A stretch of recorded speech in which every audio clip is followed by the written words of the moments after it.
girls softball semifinals. Mute. Our first matchup.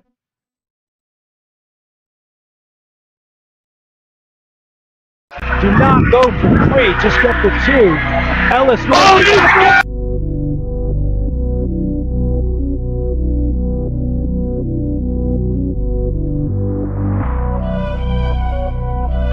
Hard hit. Ropes one.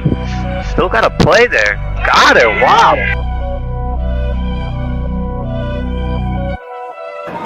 Ellis. Get up there.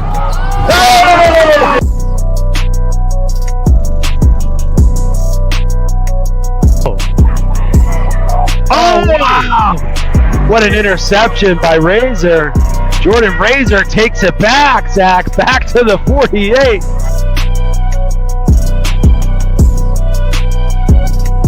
Biggs is going to check in. Dunlap wide open. He's going to get it. Dunlap! Exclamation point!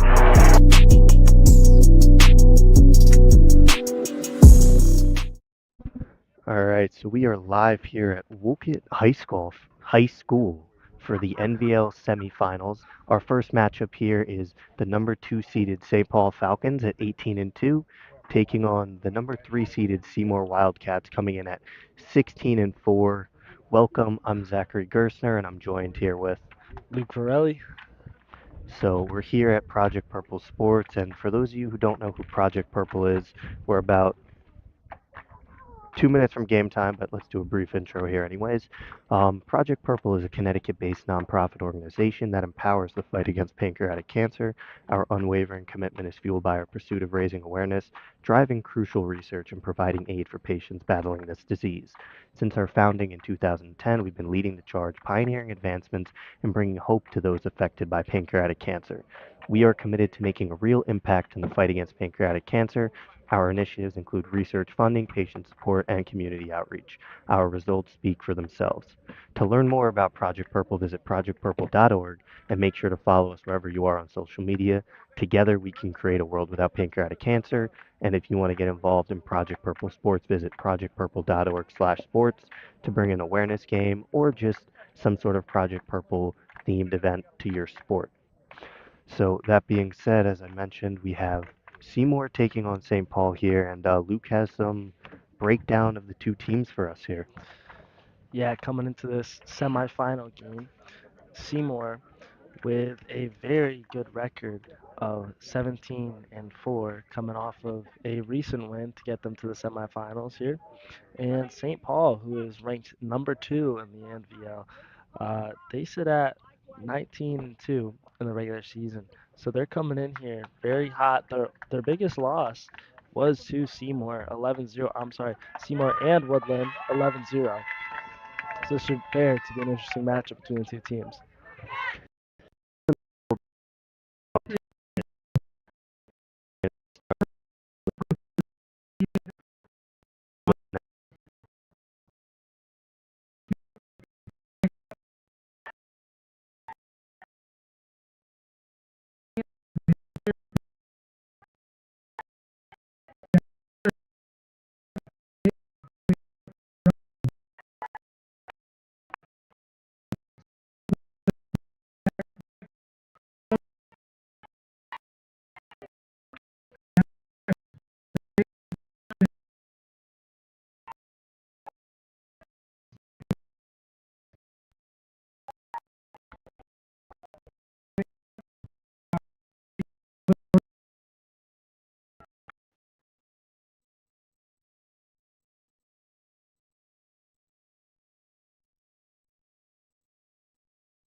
So we have the top of the order coming up.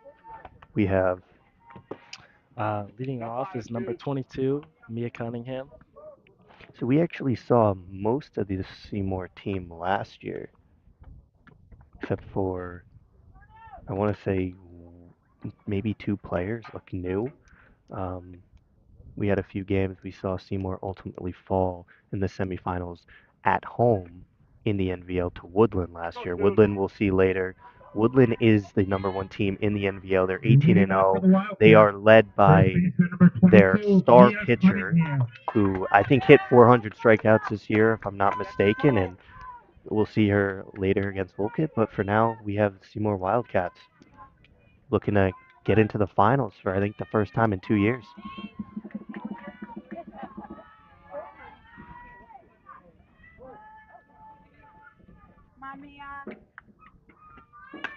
It's going to be taken out right to the left fielder. So 1 pitch, 1 out for St. Paul. Now batting, the designated player, number 18, Daphne Shea. Yeah, and as we just heard, number 18, Daphne Shea up to hit.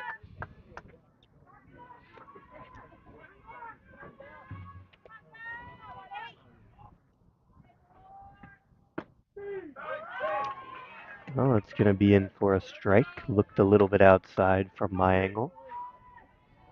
But I do have the ref blocking the outside corner of the plate. The ump, I should say. It's going to be ripped foul. And Shea falls in an 0-2 hole.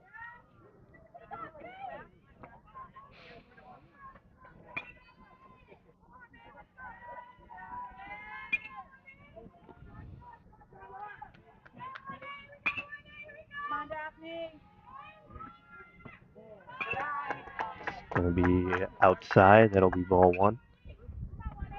1-2 count.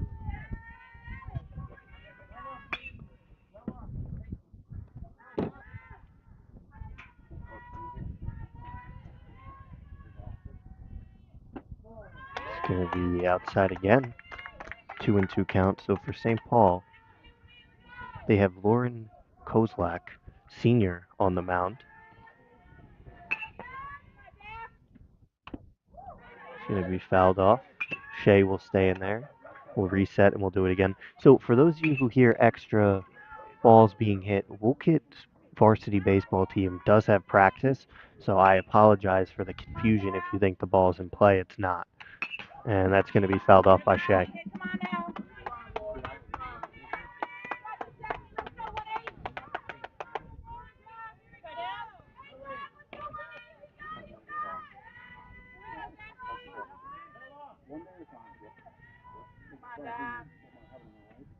Well, it's going to be ripped but pulled way too early, and so that'll go foul. Shea just missed that one. Kozlak is lucky to be able to get that back. That one looked like it had enough juice to get back to the fence.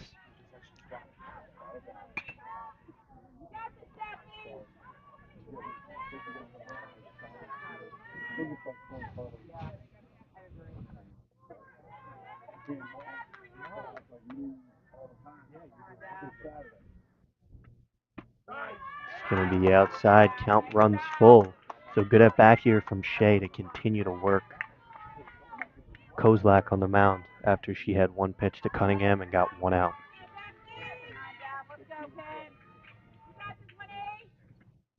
It's going to be ripped straight up. Shortstop stands underneath, handles it with ease, and that'll be 2 outs. Yeah, next up for Seymour here, number At the 7. plate, third baseman, number 7, Juliana Rauchi. And like I just said, number 7, Juliana Rauchi will come up to bat here for Seymour. That was Isabella McCulloch who made that play for St. Paul. I don't know if that was a strike, but sure. Looked a little high. I guess a good frame job from the catcher.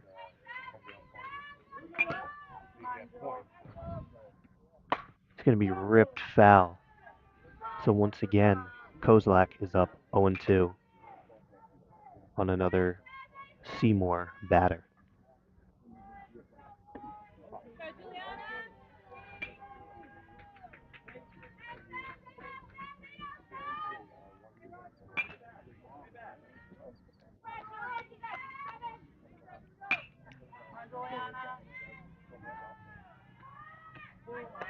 Going to be outside. 1 ball, 2 strikes for Rauchi.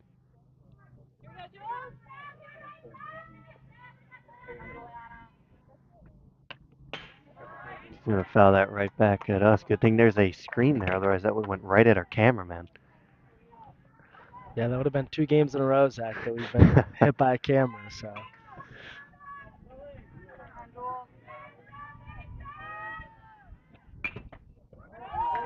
That wasn't a strike. I don't know why they're way too high. Way too high. Good eye by Rauchi. It was an appealing pitch, but just out of the strike zone. It's going to be ripped foul by Rauchi. That'll end up behind us.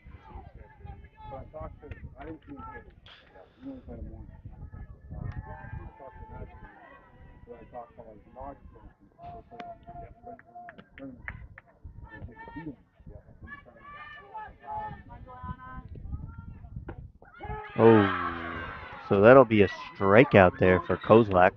That is her first. Rauchi will sit down on strikes. And that'll bring us to the bottom half of the first, and St. Paul will get ready to bat.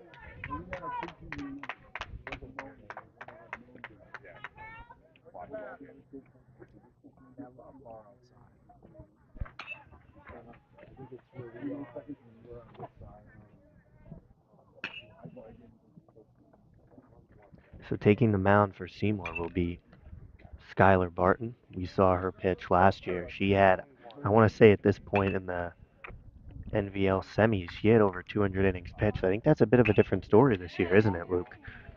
yeah, definitely.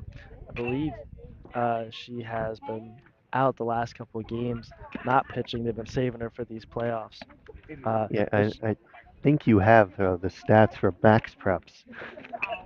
Yeah, I'm pulling them up right now. I mean, this year she's only pitched only 53 innings comparative to what was it 200 last year. So a huge drop off of innings pitched this year. Yeah, I think she's been splitting time with Parker Sewich, if I'm not mistaken. Yep, that's correct. So it's interesting. I mean, she was pretty much unhittable last year up until that Woodland game. So we don't know the full story, but she is on the mound today, and she'll look to Leading off for St. Paul, get Seymour the center win. fielder number 2, Taylor Williams. Yeah, and as we just heard, number 2, Taylor Williams will be first up to bat.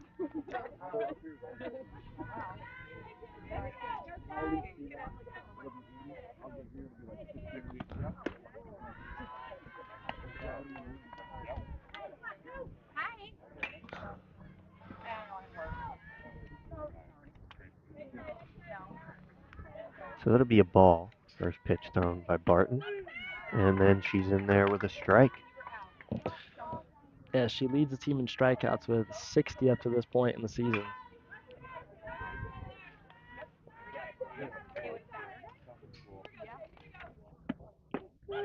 There's another pitch in for a strike, so Barton gets ahead 1-2 on Williams.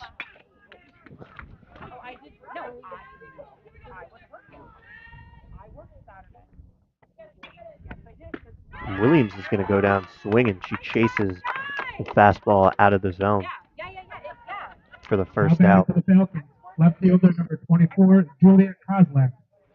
Yeah, and as we just heard, it will be left fielder number 24, Julia Kazlak. Her sister's pitching. No. Is it? Yeah, she is. Looks like it. They have twins on this team. So they have twins with Julia and Karen Kozlak, and then they have their older sister Lauren on the mound pitching. So St. Paul is fueled by the Kozlaks. Family ball. It is. It's like LeBron James making his own teammates. And that's going to be ripped right at Barton. She's going to get hit, and she's going to be late. But, I mean, I would go check on her after that. She got a wicked shot ripped right back up at her. Yeah, as Kozlak will be the first of both teams to get a hit I don't and end know up if on that first base. hit her arm or if it hit her face or if it hit a glove. She looks all right, but it was a shot off the bat. Good reflexes by Barton to Now protect batting herself. for St. Paul, shortstop number 32, Bella McCullough. Oh, it hit the glove. Wow. Yeah, those were good reflexes by Barton. Yeah, and as we just heard, number 32, Bella McCullough is up to bat here. One on first base here for St. Paul. She made a nice defensive play in that top half of the first. And that's going to be ripped through the gap on the left field side of the infield between Garano and Rauchi. So St. Paul has 2 on with 1 out. And I'm wondering At the if plate, Barton's pitcher number 12, Lauren Kozlak. And now the pitcher, Lauren Kozlak, comes out. if she's looking going to to look to bring home her sister. And I'm wondering if Barton's a little bit rattled from that one coming right back at her. something to note. Kozlak does have 20 RBIs on the season.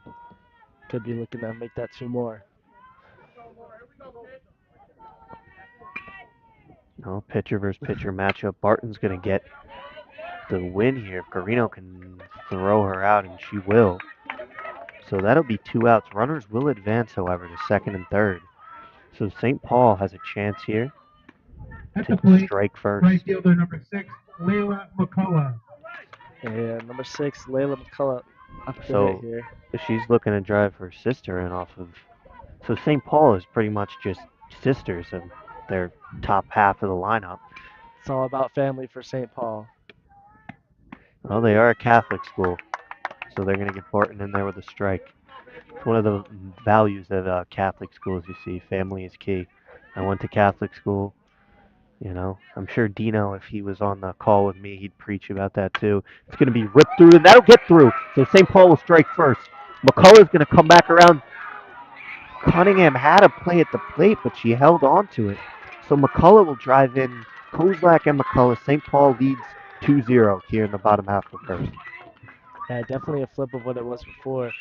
St. Paul Now was batting for the down Falcons, 9-0 in the first. third baseman number 10, Lily McCullough. And then another McCullough?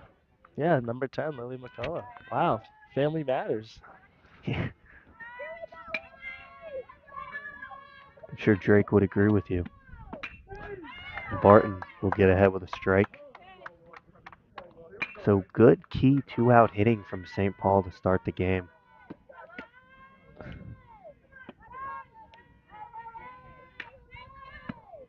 And that's going to be roped right through, and that'll get down through the gap. Center fielder's going to cut it off, but McCullough's going to turn. She's going to come home. Garino's going to try a throw. Way too late over to the backstop. We get a triple here So- for McCullough. So we had McCullough just drive in McCullough after McCullough drove in 2 runs. Try saying that 3 times fast. St. Paul leads 3-0. Now batting the catcher, number 1, Stella Puccino. And Stella Vicino, number 1, will come into bat here for St. Paul as Seymour is talking it over at the mound. So what was that? The first 6 batters for St. Paul were either Kozlaks or McCulloughs? We did have a Williams there. There We was a did. So Williams led off, and But then then it was Kozlak, McCullough, and then now Pacino. So yes, lots of family in there, very Fast and Furious like.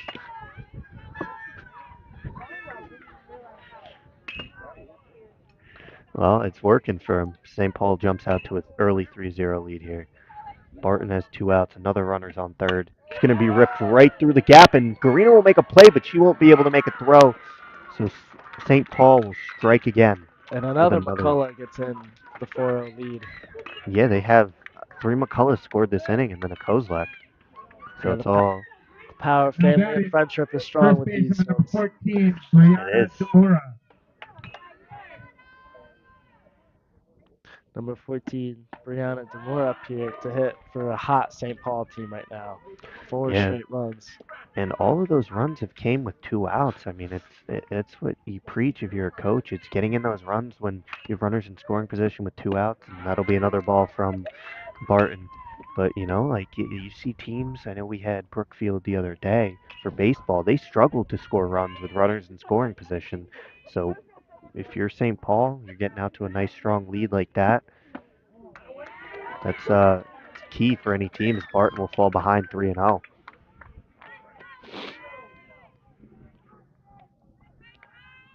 Maybe 2-0. I may have an extra ball in there.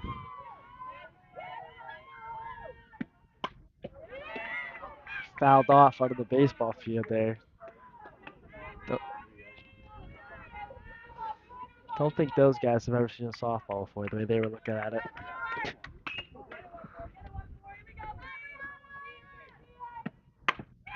going to be ripped on the ground. Oh, it's dropped, but saved there as she will be tagged out at first. Okay, that'll be Chernak who'll get it done on the field. Well, we're heading into the top of the second here. We're heading to the top of the second here. St. Paul leads 4, Seymour 0. But Seymour's got the bats and they're looking to get something going offensively.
Oh, so the catcher used the ball through the entire 6 St. Paul players standing at second base there.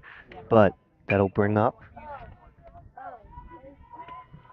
We have Maggie Sudnick here, Leading number off 13. the inning for the Wildcats, center fielder number 13, Maggie Sudeman.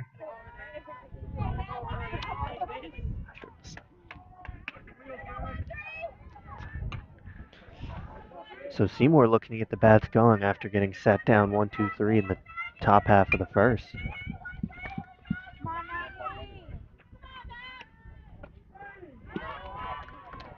Going to be in there for strike one. So Kozlak pitching with a 4-0 lead.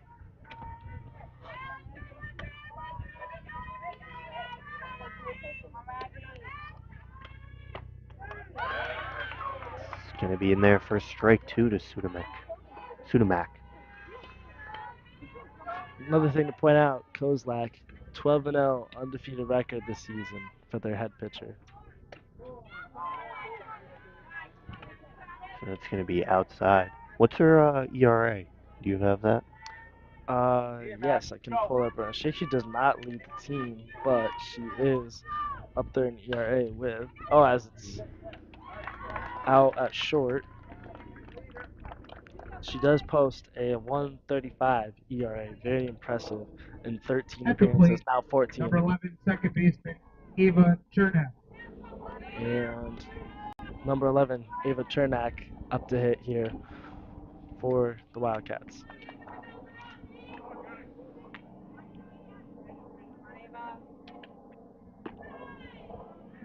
It's going to be outside. So that'll be a ball one to Chernak. And as you were saying, I mean, it's most of these pitchers we've seen at this stage in the season is Chernak's going to get a hold of one. It's going to be caught. Center fielder comes on strong. The wind was kind of keeping that up a little bit as the wind just started up here. And I wish I didn't leave my jacket in the car. Yeah, it was very smart. Wore At the my plate, Project Purple catcher jacket. number 6, Kylie Pestatone.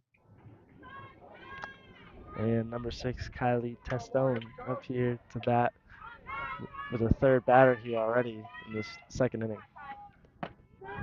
It's going to be a strike. Looked a little inside to me, but I am not behind the plate.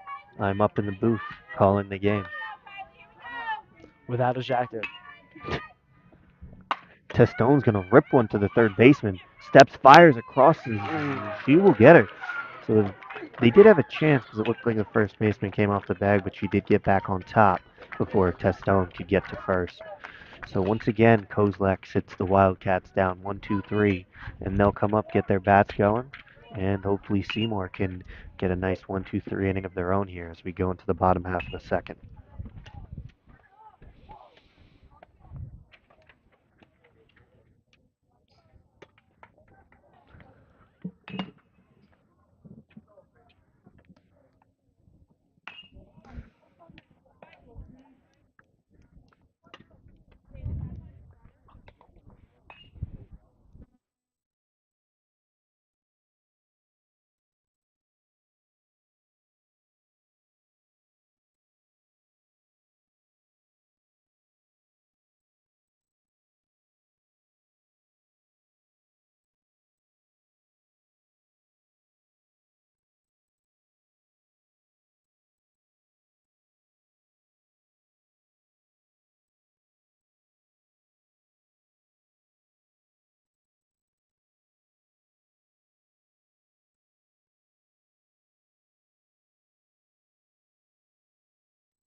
Baseman number 42, Peyton Giambra.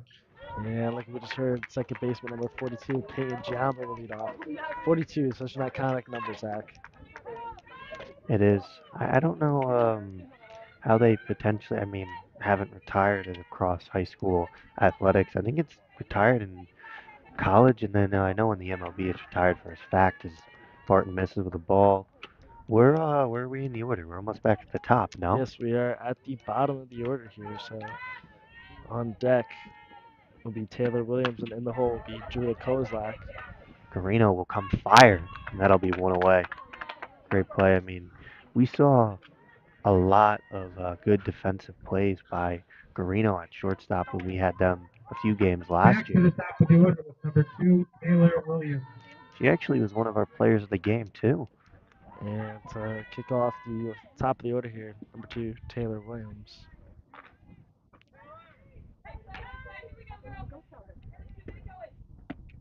It's going to be ripped right again to Garino. She's going to come up, step fire, and that'll be 2 away for Seymour. That's just been a routine throw for her these last couple innings. Yeah. As they'll huddle at the mound here.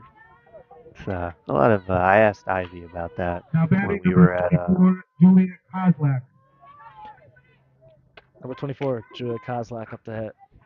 Yeah, but it's something I asked Ivy about when we were at Notre Dame because they were doing something a little bit that I've never seen before, and like this is what softball teams do. Each program has their own different thing after plays, so or It's all about outs. that heat culture, baby. Yeah, they're building something. As Barton will get in there with a low strike, counts 1-1. So we got another Kozlak up. I think she got it started, or was it? She was the second out, actually. There was Okay. two straight outs and then 4 straight runs. Yes, that's right. Yeah. Kozlak starting the family tree of batters here coming up. Between Kozlaks and McCulloughs for the next 4, 5. Yeah, the next 4 after Be her. ripped out to the center fielder, and that's going to be put away. So Seymour finally gets him 1-2-3. Barton looks to be settling back in. And as we head to the top of the third, St. Paul 4, Seymour 0. Seymour has yet to have a runner on base yet, so shout out to Kozlak for shutting down the Seymour bats to start.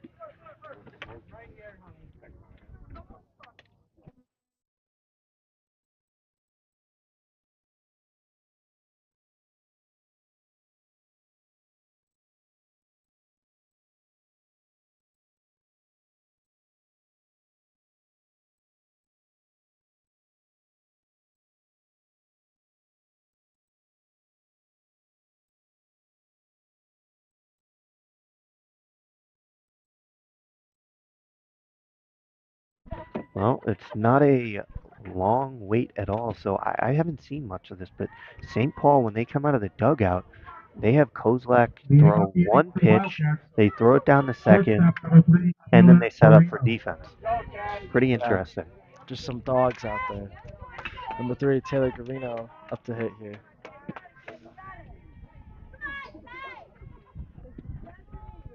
Carino late on that one. Seymour's still looking for their first hit as well as their first base runner. Kozlak has minimized their bats so far to start as we head into the top of the third.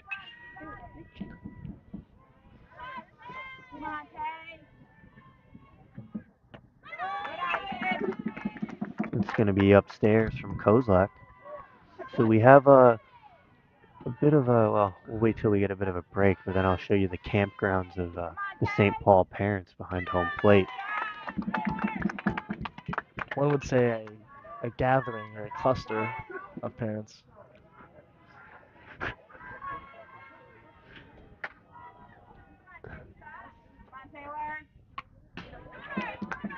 Toronto will foul that one off. Count 2-2.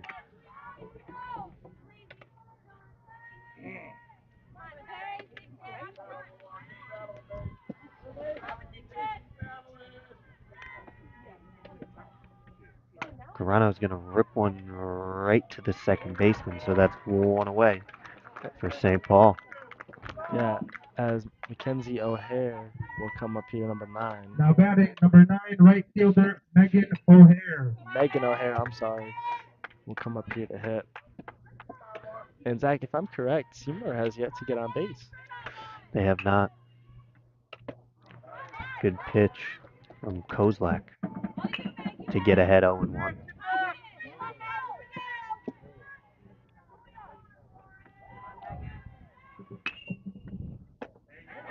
Another good pitch from Kozlak, so she's ahead 0-2 on O'Hare.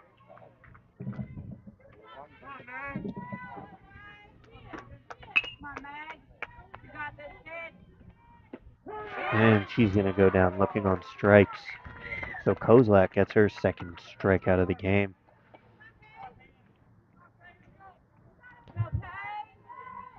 And At the same. plate, left fielder number 4, Peyton McDaniel. Number 4, Peyton McDaniel up here to hit.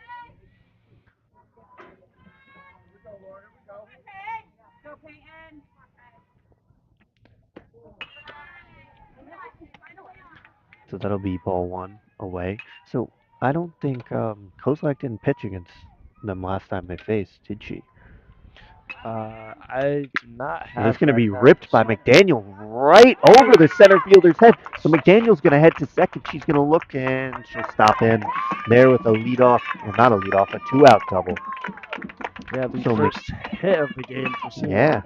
Yeah, it's a big one, showing that Kozlak is human, and that'll bring up the top of the order here. So hopefully Seymour can look to cash in. Yeah, it's number 22, Mia Cunningham, Seymour's top hitter. She leads the team with 36 hits on the season.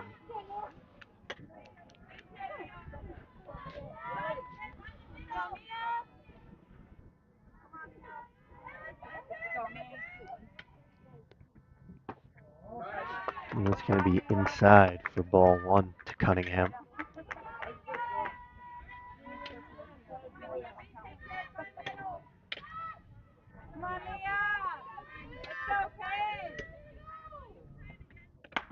Cunningham will rip it down the third baseline, and that's going to get through. So McDaniel's going to turn around. She'll come home to score. Cunningham's going to go into second, and she'll be in safe with a double. So back-to-back doubles here for Seymour as they get on the board. Big play there for Seymour. Again, like I said, Cunningham, Seymour's top hitter, bringing in the first run for them today. Now we're down 4-1. Well, I give a lot of credit to McDaniel there for kind of breaking through on Kozlak, and Cunningham comes up, follows with a double of her own, and so Seymour looks to continue to roll here with Yeah, 2 outs. Daphne Shea, number 18, looking to make something happen here. It's going to be a little bit of an outside strike in my book, but I'm not the one with the gear behind the plate.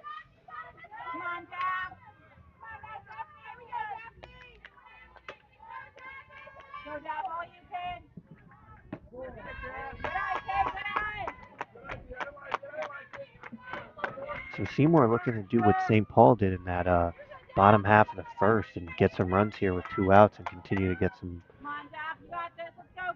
hits as Shea will look to continue to build. And that was a nice off-speed pitch from Kozlak. As Shea goes down 1-2 in the count. Shea here, a chance to bring this within 1 run here.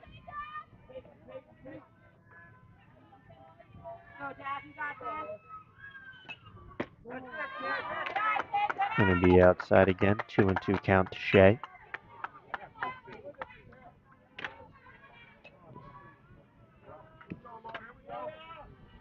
Somehow they have a full count. I don't.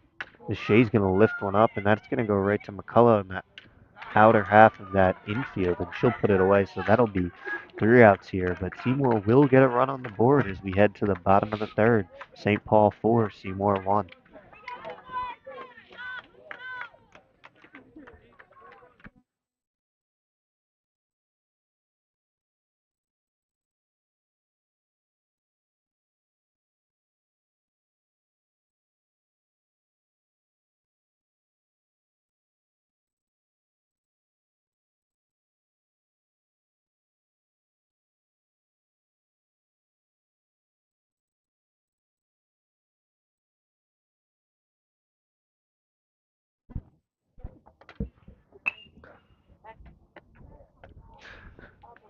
All right, and so Luke's going to tell us about the 3v3 tournament that Project Purple is putting on with Bigger Than Sports.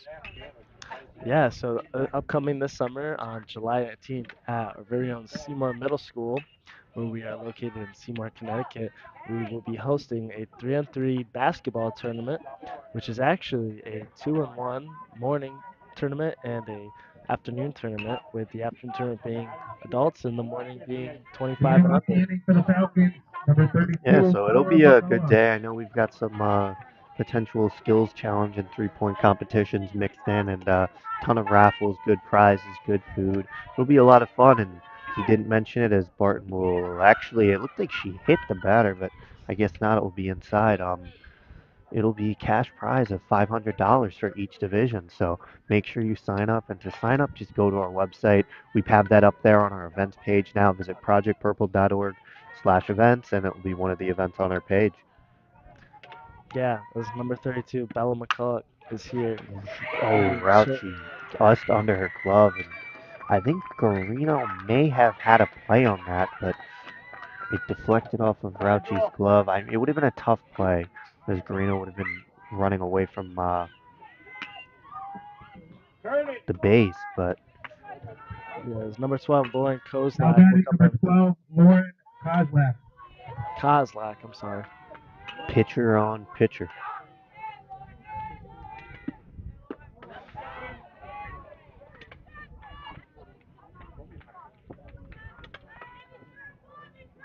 So this is where Barton got into trouble here in that bottom of the first with this part of the order.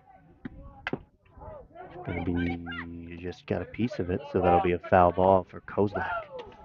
Ooh, we have a ball rolling down the hill here. What type of ball? Yellow and soft. Oh, it looks like what is this? Wolcott the Eagles? They are in fact the Eagles. So Wolcott's getting warm behind us. I didn't see what just happened. I'm looking the wrong way.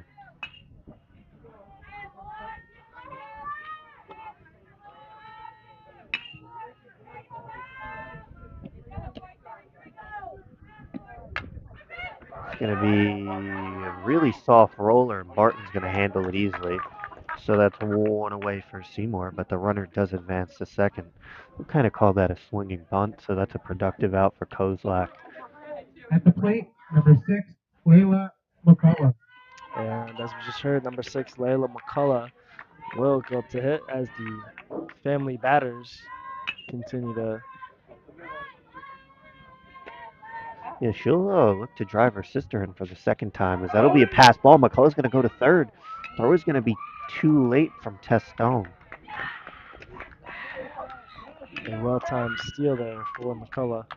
Well, now they can get it done with a sac fly if McCullough can lift one out to the outfield. That'll bring in her sister for the second time today. I mean, maybe they aren't sisters, maybe they're cousins, but I'm gonna go with sisters for now until as McCullough's gonna rip one way back, sending his center field back, and it's gonna be off the wall. So Isabella will come in to second, and her sister Julia will go into second. And a walking double. That's Now Layla, not batting number Julia. 10, Lily McCullough. And now another one as Lily McCullough comes up here. Number 10, looking to capitalize on what has been a pretty solid ending here for the St. Paul Falcons, as they will visit the mound here and talk it over.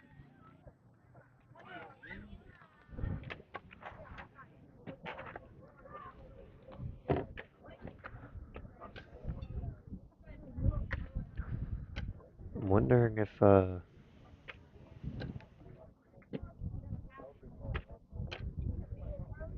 I wonder what they're talking about. I don't know if they're gonna bring in. They're gonna pull Barton. Looks like that,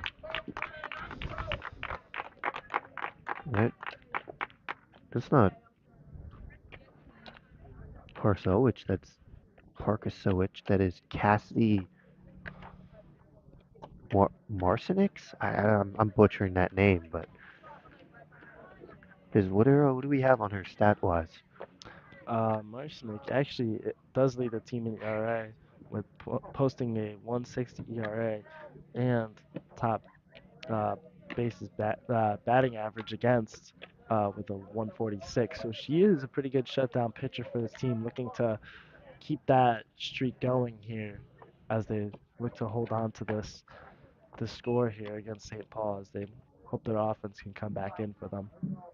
Yeah, and I just looked at the radar. We have some rain starting to creep in, so I'm not sure how that'll work. It looks like it's gonna start in 42 minutes and then go until, well, pretty much up until 8 a.m. tomorrow morning. So we will see what happens here. I'm not sure what happens. At least they probably will try to finish this game, postpone the game tomorrow. I don't know, but Could be we'll an unfortunate turn of events, Zach. could be. This is Cassidy's first pitch is in for a strike there.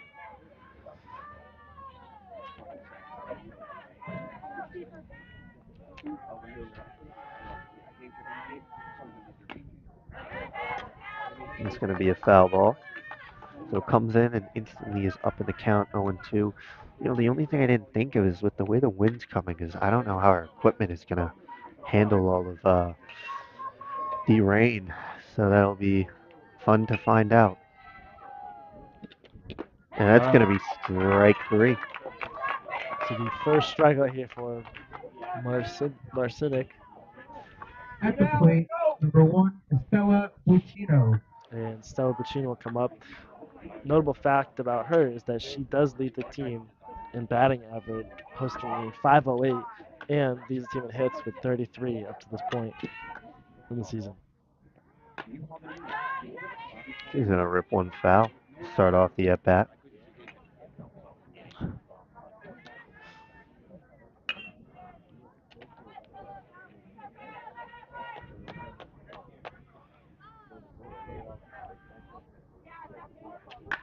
It's going to be ripped right up. Cunningham should have enough space. She gets under it, and she puts it away. But not before St. Paul scores another run. So we head to the top four. St. Paul 5, Seymour 1.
As for the Wildcats, number 7, Juliana Rauchi will lead off for them, looking to make a difference here in this 4th inning. She'll take high for ball 1. Seymour just needs to get their bats started a little bit earlier in the innings and not with 2 outs. And they'll be fine. As Rauchi's going to get a hold of one, that's going to go back. It's going to die out a little bit at the left field wall. So that's 1 away. She just missed it. I also don't think it helps that the wind is there and it's a little cold. If it was a bit humider, the ball would travel a little bit better. Maggie Sudovic. As number 13, Maggie Sudovic comes up here to hit, and looking to get back on track here for Seymour.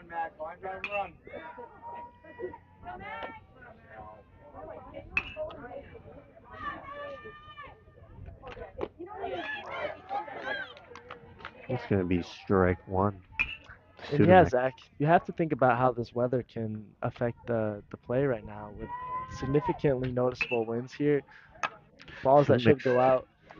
Going to get a hold of one. That's going to be retired for out number 2.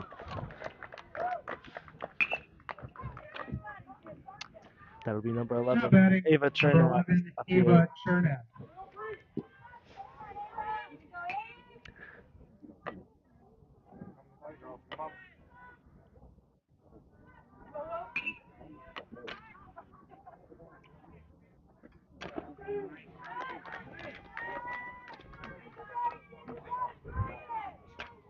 So it's going to be in for strike 1 to Chernak.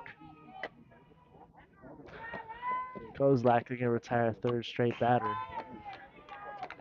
Yeah, I will say with Kozlak is her strongest stuff so far has been when she's been attacking and getting ahead early in the count with a first pitch strike or even back-to-back strikes. When the only times I think she's ever given up a hit is when she started out with a ball and that led into 2 doubles there. So I think if you're Seymour, they look to be a very patient hitting team. I would consider trying to jump on that first pitch because you know Kozlak's going to throw something in her half or middle of the plate. Oh, all right. Yeah, this guy doesn't want to be here anymore.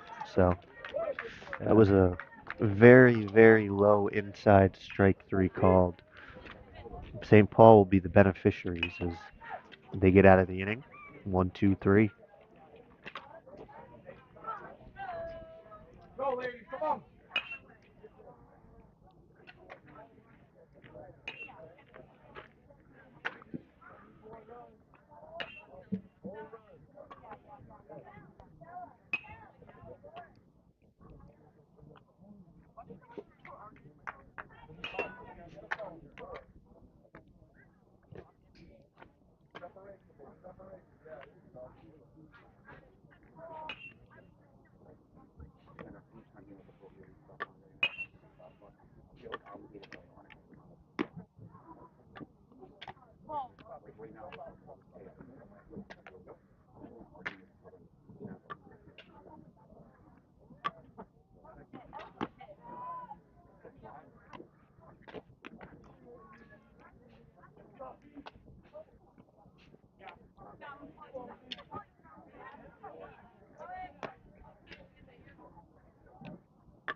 Go, Blue.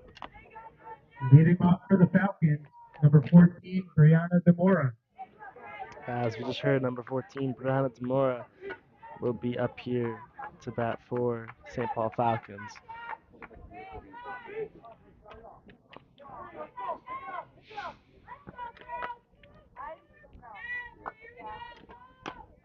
Oh. That'll be a 1 strike from Marcinich to. I actually almost hit the St. Paul on deck batters there.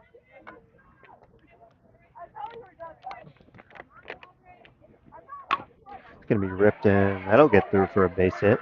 Oh. So another hit for St. Paul. They keep the line rolling. Yeah, next up to hit for them, Peyton Giambra, number 42. who is at the bottom here of the batting order. And it looks like is that a pinch runner in there for Now St. batting Paul? number 42, Peyton Giambra. It looks like it. Yeah, I believe that's number 22. 22 Gianna Botto. And at first now for St. Paul.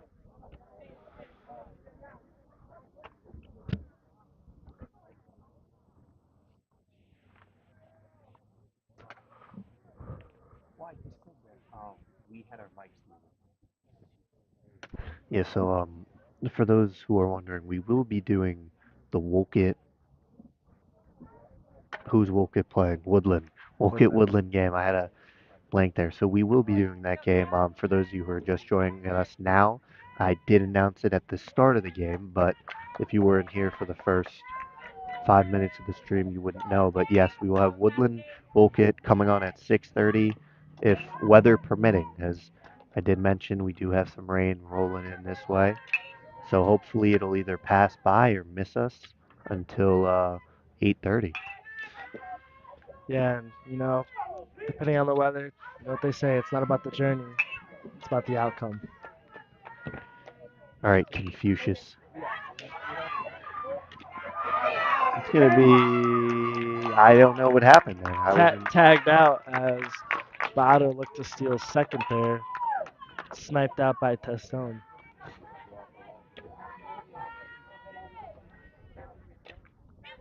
So that's one away. Oh, I just reset the count. Still same count.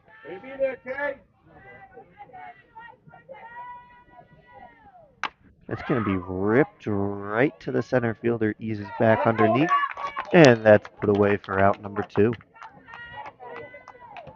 Back to the top of the order with number 2, Taylor Williams.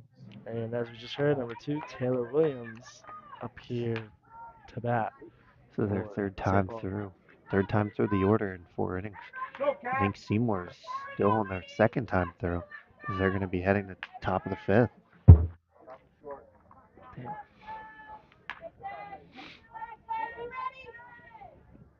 It's going to be a good pitch with Marcinich. Strike 1.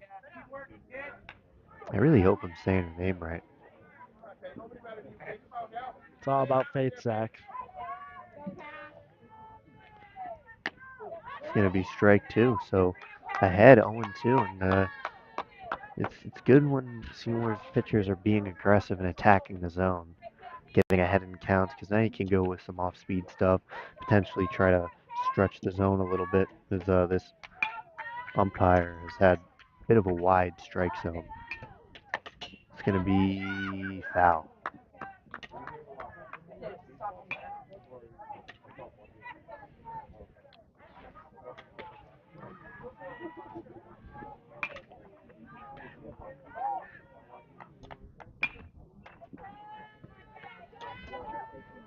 Man, where's the summer weather when you need it? We had a nice 80-degree day yesterday. Now we're stuck with gray and cold and windy.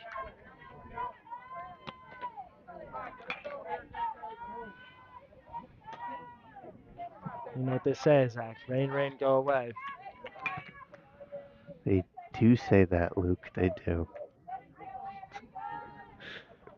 That's going to be strike 3 as Stone holds on. And we're going to head to the top of the 5th. St. Paul 5, Seymour 1. Seymour's going to have to get their bats.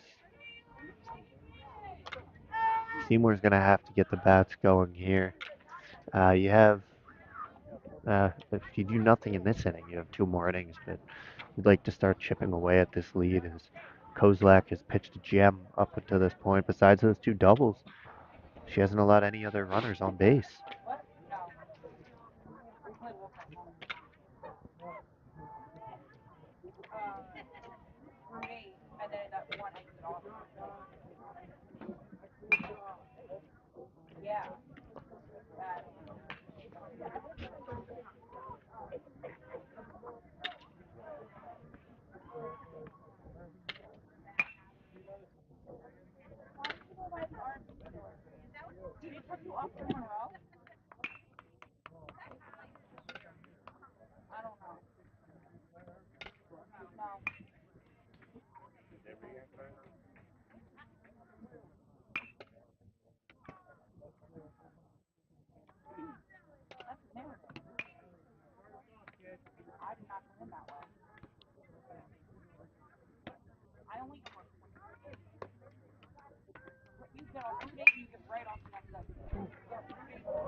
As number 6, Kylie Testone will lead off here for Seymour, looking to fund their comeback here in the Leading 5th off inning. the inning for Seymour, number 6, Kylie Testone.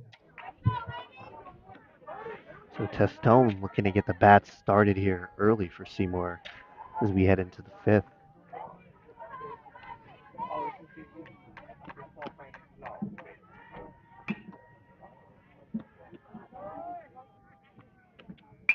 She's going to get a hold of one. It's going to be routine play for the left fielder, so that'll be one away for Kozlak and St. Paul. Actually, plate, while we have number time, 3, show them this Guarino. little camp going behind home plate, the St. Paul fans we were talking about earlier. So St. Paul is just posted up behind home plate. So they've been traveling well here, as Kozlak will get strike one, Guarino fouls it off.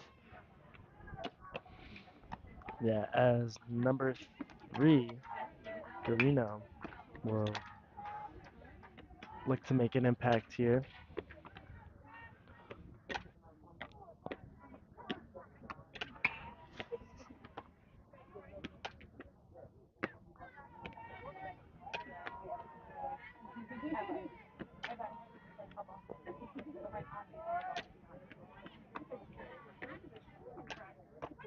It's going to be up and away for ball one, so 1-1 count to Guarino.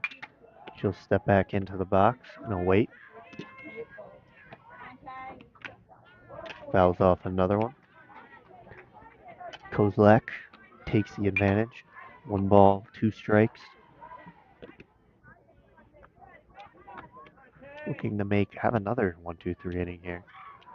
Yeah, we know Kozlak likes to have that early advantage up there with the 2 strikes on the board. Looking to capitalize off that here. Yeah, it seems like every time she gets 2 strikes, she pretty much puts them away. It's good battle going on between Guarino and Kozlak.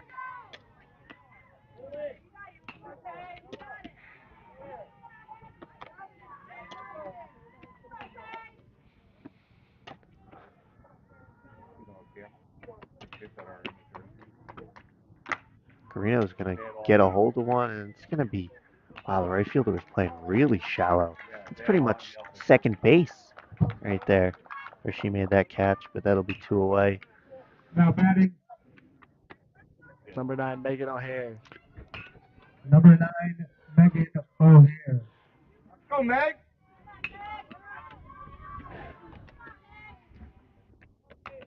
She's going to rip that one right back up, And nobody caught it. someone's got a souvenir. Nope, never mind. They threw it back. Oh, and he dropped it.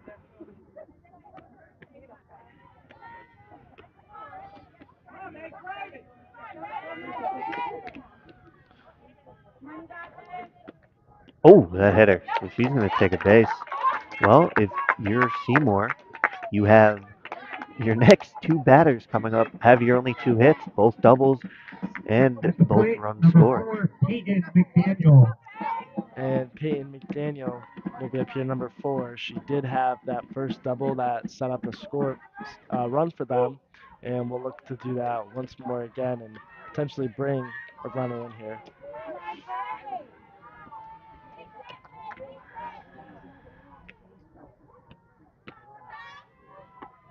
From Seymour, I'm looking to steal a base. McDaniel fights that foul. A lot of spin on that one. Kozlak has been pitching phenomenally for St. Paul.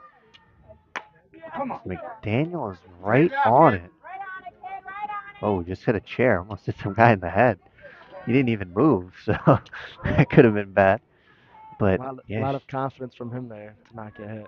yeah, he doesn't even look phased over there. But McDaniels, she's put up, or besides her and Cunningham, they put up the best at bats that we've seen against Kozlak for any Seymour batters.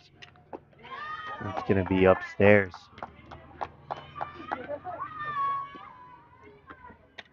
2-1 here for McDaniel, looking to chip away at this St. Paul lead here in the 5th inning.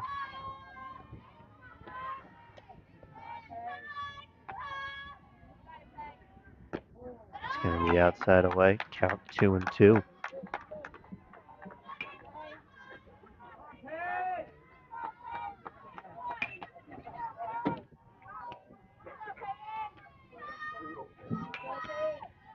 It's gonna be ripped foul. Yeah, just outside there. So McDaniel, yeah, I mean, but what I was gonna say is McDaniel's still putting up one of the best at bats. She's had a double, and she's putting up another great at bat here. She's been early, she's been late. She just needs to get on time and straighten one out.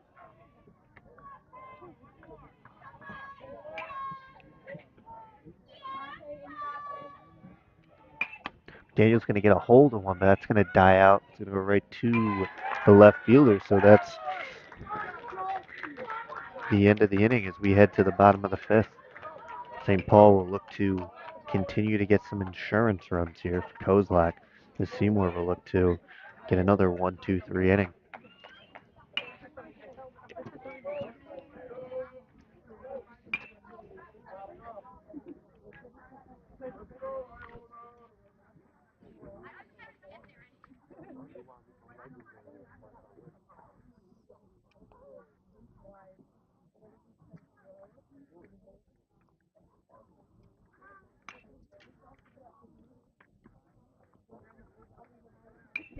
So I guess while we have the time, why don't we say thank you to some of our sponsors. So I'd like to start off with New Balance. New Balance has been a great partner for us at Project Purple for a while, supporting all of our endurance teams, outfitting us with merch, our runners with singlets, and they have came on board with Project Purple Sports and allowed us to put on these really cool awareness games with our partners here in Connecticut, high school partners, and outfit them with jerseys, with warm-up shirts, with merch for the coaches. We're going to get some merch for potentially refs for some of these bigger games next year. So it's been a really special partnership to have them on, and we thank them for everything. So we'd actually like to go and thank another partner here, Hartford Healthcare. So back in November, we gave Hartford Healthcare $750,000 grant. All right, I will come back to Hartford Healthcare at the end of this half inning. Yeah, it's number 4, Apologize. Julia Kozlak, up to hit here.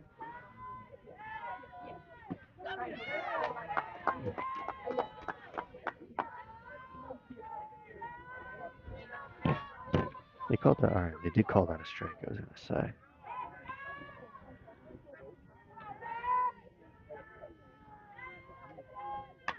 Oh, it's coming towards me. Ah, Last Looking time for- Zach said that, camera did get hit. This time, it did not. I was looking for a souvenir. Well, I will say since Marcinich just came in, she's shut down the St. Paul Bats.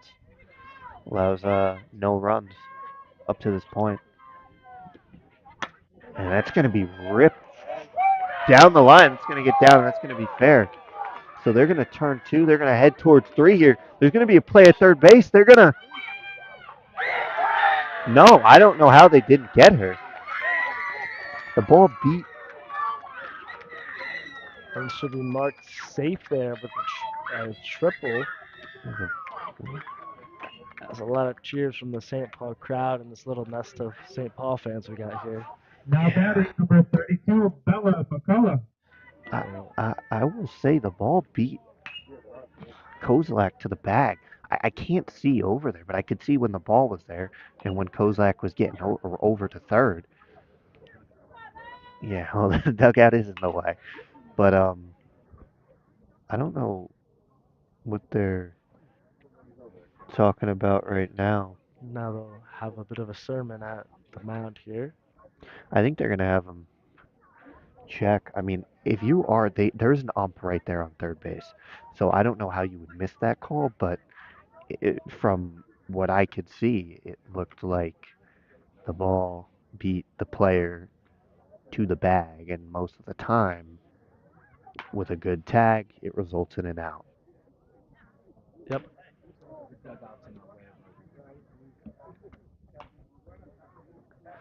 So, yeah, the dugout is also in the. And the cheers from this Falcons nest here sounds like that one in favor of St. Paul. As McCullough, number 32, Bella McCullough, number 32, is up to hit here. She's had a strong outing here. She's 2 for 2.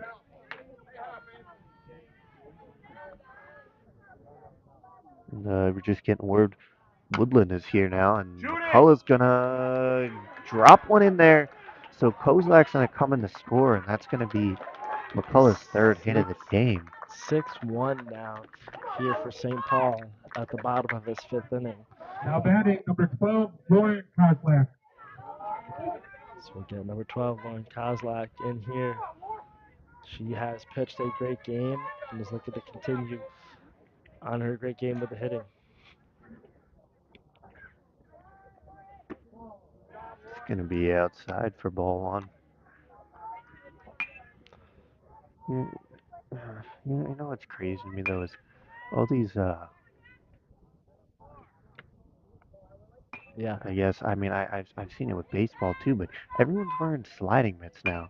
Remember when I played? That's gonna be ripped, sending the center fielder back, and that's gonna be taken care of by Sudamek. Good throw in. So that's one away. Kozlak just missed that. I mean, I will say, Now like batting number everyone 6, now is Layla wearing McCullough. accessories, man. Like you It's don't all need. about the drip. Yeah, but I don't think you need a sliding mitt unless you're gonna steal bases. Same thing with baseball. We had some kid on, I think it was Oxford. He was wearing Grinch cleats, like, and then he was striking out. As Layla Like, McCullough will I come up mean, here come to hit. on, that'll be a ball one. Like that's Hey, my Zach, point. you know what they say, though? Look good, play good. Yeah, I mean, I've seen teams that are not dressed well and they come out and smack teams around. So I just think it's a mentality thing that's going to be in there for a strike. So that's my only thing with today's game is, I mean, I'm only what, like 4 or 5 years removed from high school, maybe 6, but Damn. like I just think people need to stop being worried about what kind of gloves and whatever, and more worried about playing the game. I don't know. Maybe I just have that old school mentality. Well, Zach, I can tell you from my T-ball days, my mentality back then was drip over everything. That's why I did not do well with T-ball. And it's going to be a chance for double play. Chernak will tag and she'll get it. So Big Seymour, double play here for yeah, Seymour. Seymour will get out of there, and they will head to the top half of the sixth one. So let me finally get to this, as I was in the middle of this before the last inning started. So let's thank Hartford Healthcare, another one of our partners here. So back in November of 2024, we provided Hartford Healthcare a $750,000 grant to create the largest high-risk pancreatic cancer screening program in Connecticut. This grant was the largest philanthropic donation made for pancreatic cancer initiative in the state's history, and this program aims to create a systemic approach to screen those at high risk. And Hartford, we've been partnered with them. We've given them money in the past, and we've had a great partnership. So it's just really amazing to see the money that's funded from sports, for instance, for those of you who are looking to potentially put on some games and raise some money, to see that money come back and do stuff right here in the state of Connecticut. And it's as our founder and Leading off the CEO inning for the said, it's Wildcats, incredibly number meaningful 22, to create Juliet an impact Cunningham. here in our home state. So we're looking to take this and branch this out into a full model, um, not just in the state, but hopefully nationwide. And that's what we're looking to do with Hartford as Number 22, Mia Cunningham, looks to make a difference here in the top of the sixth inning for Seymour. That'll be ball one. And speaking of making a difference, what is going on behind home plate? That's not helping at all. I'm going to move that camera myself. Who is that? Why? Who's that? It's ABC 30. They're trying to. Oh, I NBC? think they're here for me. I heard a local That's going T-ball to be legend. ripped by Cunningham. That's going to get through. So she's going to make a turn, and Cunningham has been a bright spot here for Seymour in a lineup that has really not produced today. Now batting number 18, Daphne Shea. And Daphne Shea will come up here, number 18 for Seymour to hit. Looking to capitalize on the Cunningham single. Well, if you're Seymour, this is where you have to strike. Your top half of the lineup here, you have this inning and then the top half of the sixth. That's going to get McCullough's going to get a chance to turn two, and they're going to Double do play. it. So that was huge there if you're St. Paul, as you're now 4 outs away from punching Now your batting ticket number to the 7, NVL Juliana Finals. Rauchi. Yeah, the Falcons nest was pretty excited by that double play there. Pretty rowdy crowd over here as number So 7, Juliana Rauchi, up to bat. what I will say is that we will have the NVL Finals. Those are on Friday as of now. Ooh, Ump's going to get hit. He's going to go down. Oh, yeah. he He's lost going his to. footing there. They're going to need to get medical over there Going quick. up to check on him. Nice blue shirt he's got on today.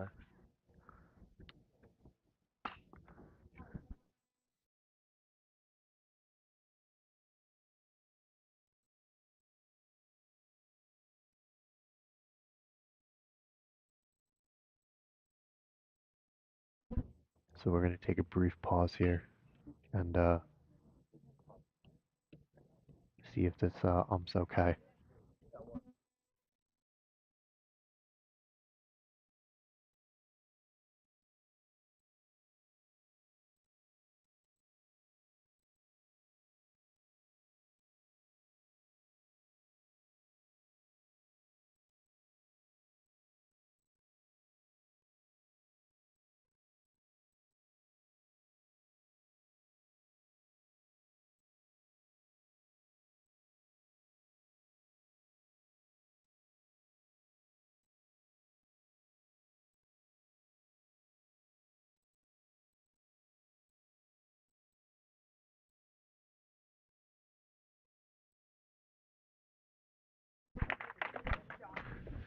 So he's back up and back to his feet, and he looks ready to continue. I'm surprised they didn't concussion test him. This NBC's getting a nice shot of him up close and personal right there.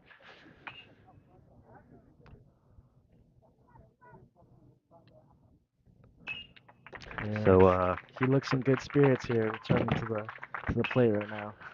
yeah, so that's a good sign.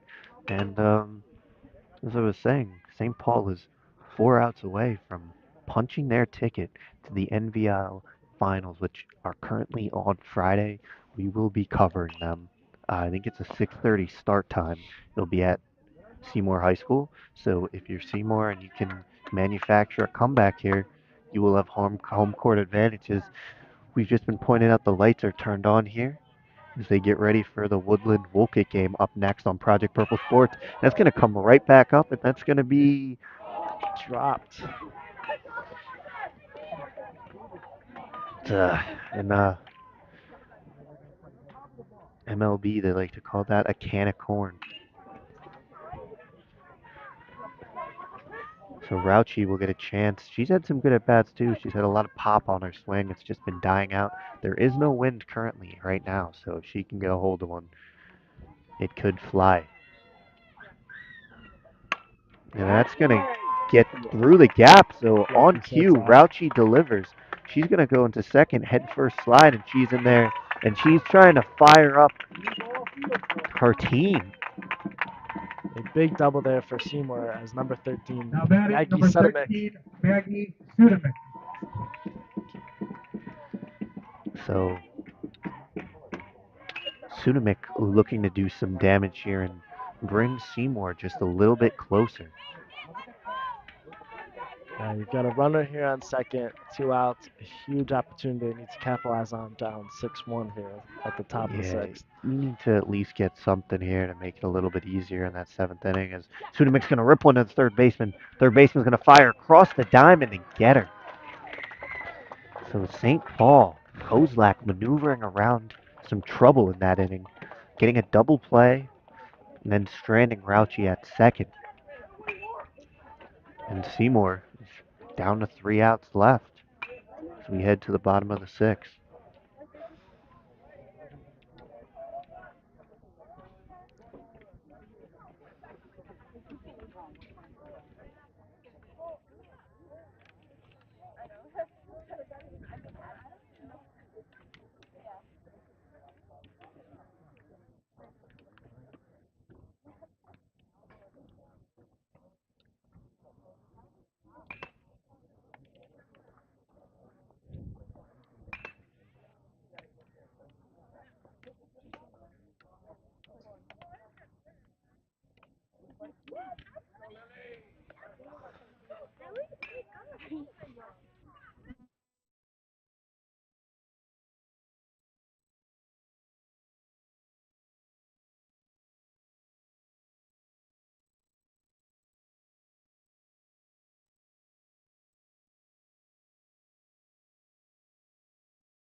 Go, Cass. 1, 2, 3, kids. As would be number 10, Lily McCullough, up here to open the batting here Leading for up St. the Paul. inning for the Falcons, number 1, Stella Puccino.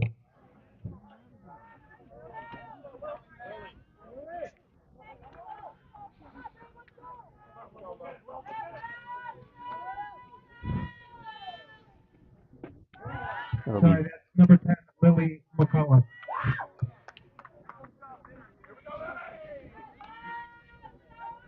so that'll be ball one to another McCullough. St. Paul, his storyline has been there, fueled by McCullough's and Kozlak's, and McCullough will take a big swing there.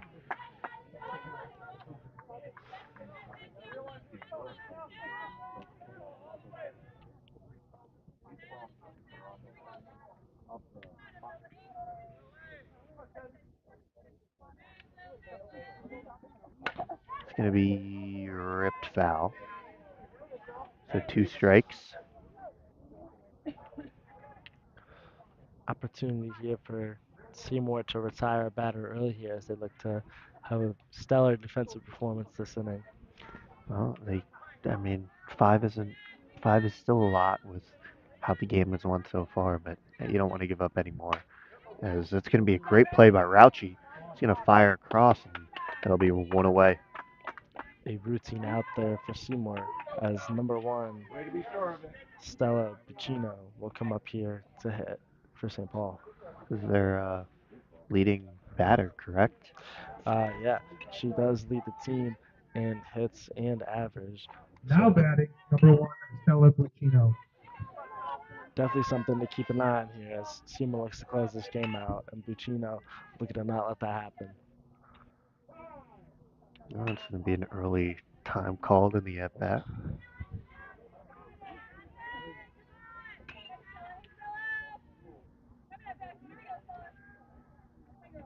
It's going to be upstairs from Marcinich.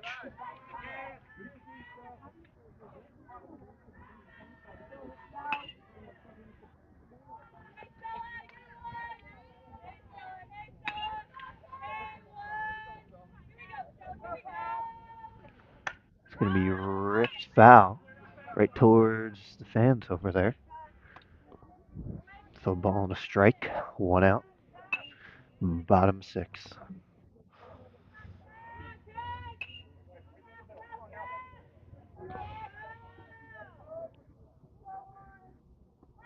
She's going to lay down a bunt. It's a good bunt. He's going to beat it out. Ball's going to go into the outfield. Covered nicely by O'Hare. What a bump by Buccino there as Brianna Demora comes up here to hit. Only one out here, one on base here for St. Paul. Now batting number 14, Brianna Demora.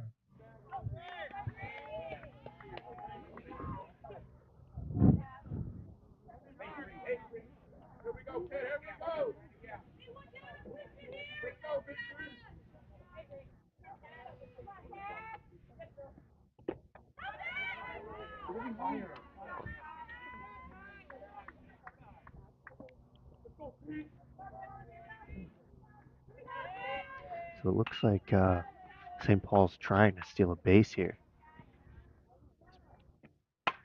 That's going to be lifted shallow right. O'Hare will come on, make the play. It'll be 2 outs for Seymour. As number 42, Payne Giambra comes up Now here to batting bat. number 42, Peyton Giambra.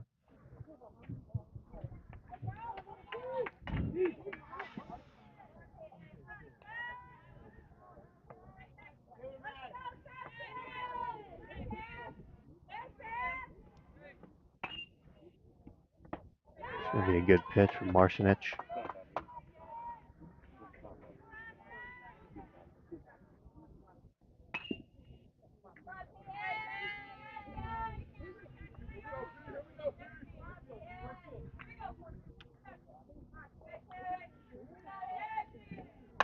It's going to be ripped right to Chernak. She'll make the catch, and that'll retire the side. So we head to the top of the 7th.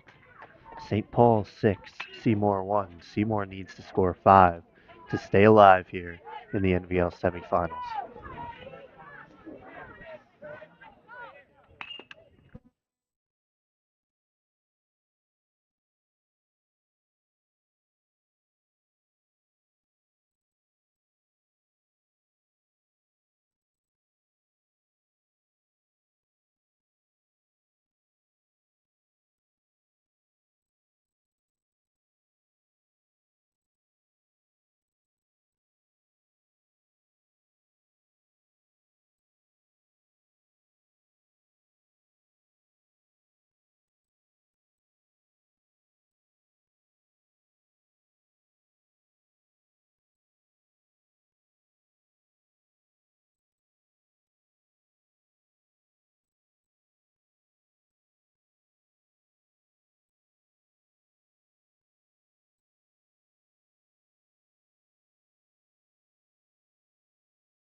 That'll be number 11, Ava Chernak here.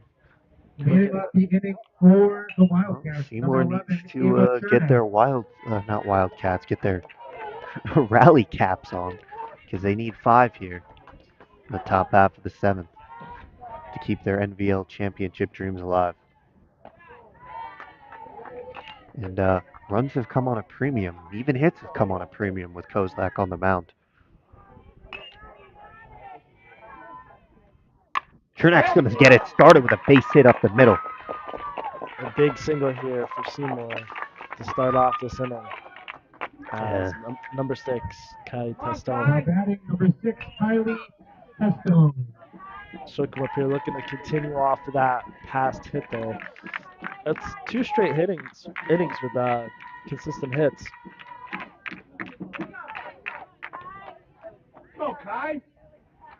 Yeah, and if you're Seymour, the one thing you do not want to do is hit into a double play.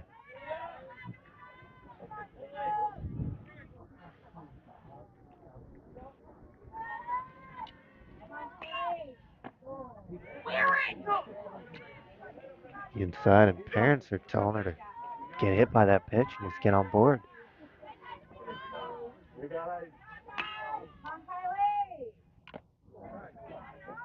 Stone is going to miss that one. Foul it off. 1 ball, 1 strike.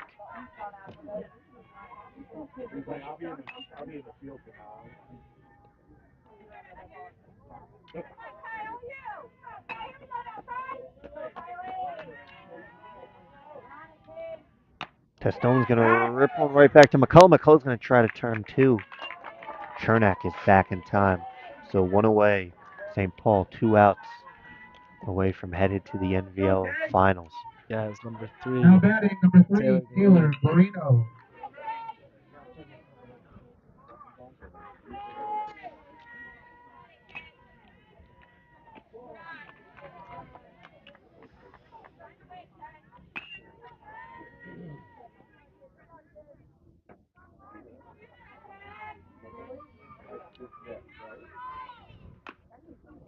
It's going to be down. It's going to be a fair ball. So Guarano will keep it going, advancing Chernak to second. And Seymour looking like they have a little bit of life here in this top of the 7th. Yeah, as number Now 9, batting Megan number O'Hare, 9, Megan O'Hare. looking to capitalize. Runner on first, runner on second here. 1 out, top of the 7th, down 6-1. Need a big play here from O'Hare. No, you don't need a big play. You just need to keep the inning going. Just keep the cycle going. O'Hare's going to rip one right to the left fielder. So Seymour is down to its last out. 2 on. They're 1 away. Well, actually, they have their most dangerous Now batting hitters number 4, coming up. Peyton Number McDaniel. 4, Peyton McDaniel. McDaniel's had solid at bats for Seymour. He's had his double, had a good at bat last at bat, and then they have Cunningham on deck was a double and a single. So if they can keep it going, I mean, I think what you want to do is try to load the bases for Cunningham. So McDaniel's going to get a hold of one that's not going to get down, and St. Paul's going to do it. Kozlak's going to pitch 7 strong, only allowing 1. And so Seymour's NVL championship hopes is Final going to be score is stopped St. in its Paul track 6, with St. Seymour Paul. 1. St. Paul moves on to the championship game, where they will play the winner of our next semifinal game between the number 1 seeded Woodland Hawks and the number 5 seeded Wolcott Eagles. So, anyways, as that guy just mentioned, we will be taking a brief break as we await Woodland and Wolcott, as those teams are here and they're making their way down to their dugouts. St. Paul is going to be moving on to the NVL Finals, which will be on Friday, as of now, 6:30 at Seymour. Those will be streamed live on Project Purple Sports. Hopefully, weather stays permitting, and we'll see. It was a great run for Seymour. Seymour will get ready to go towards the state tournament now, as they've qualified with 16 wins. Hopefully, they will have some success and make a deep run there, as we have some rain expected to start soon. So we will take a brief break here. Make sure you get some food, get some snacks, whatever you need to come back, and we'll be ready to go at 6:30. I'll see you.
Do not go for 3. Just get the 2. Ellis.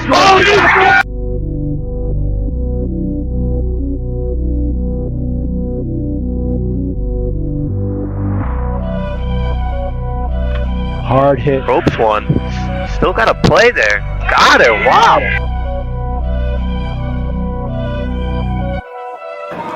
Ellis. Get up there.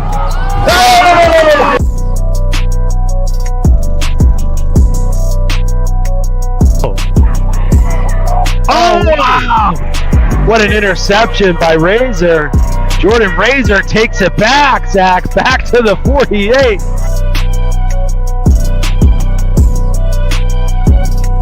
Biggs is going to check in. Dunlap wide open. He's going to get up there!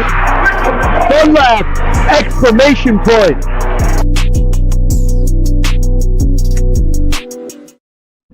All right, so we are live here once again at Wolcott High School for the #1 Woodland seeded Hawks coming in at 20-0, taking on the #4 seeded Wolcott Eagles here at Wolcott Field, which is kind of weird because the seeding Woodland is the home team.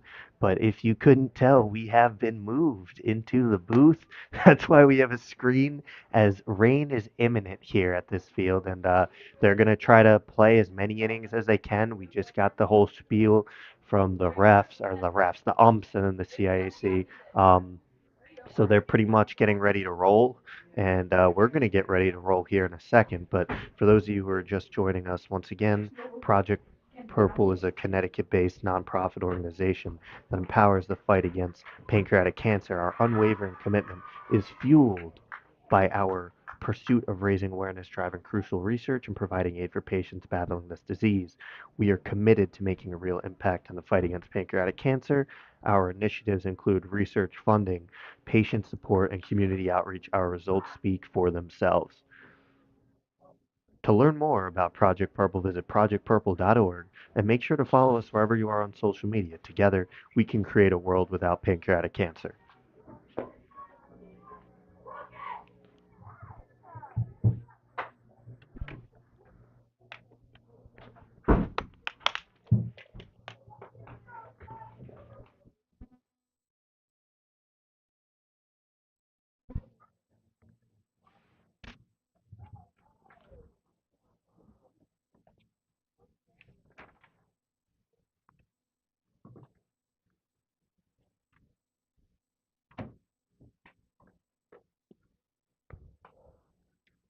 So what we do have some time here, Luke, you have some stats for us about these two teams.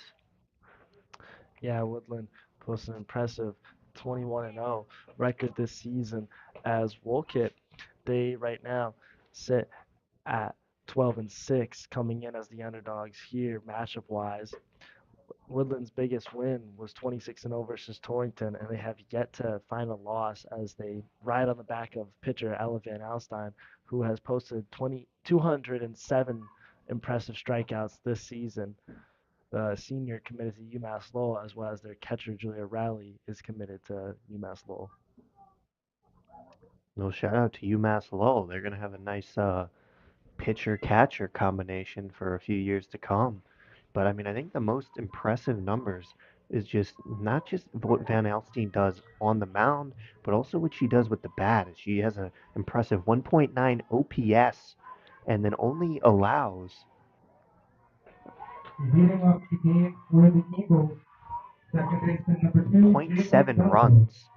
So that is like, I don't know if you guys remember Jacob deGrom in 2021, but he posted a .8 ERA through his first 9 starts. He's doing this through 20 starts. And she gets it started with a strike.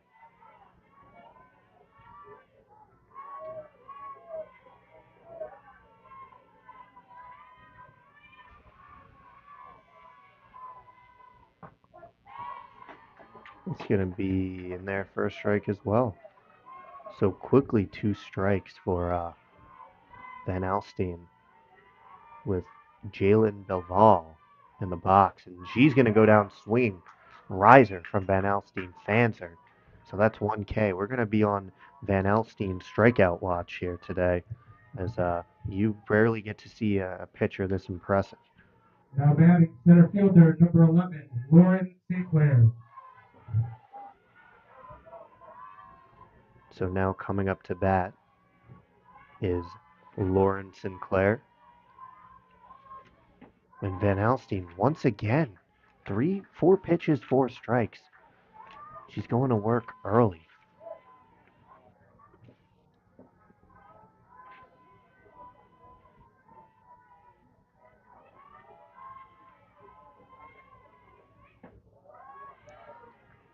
And she just missed on a pitch that looked pretty good from where we're sitting.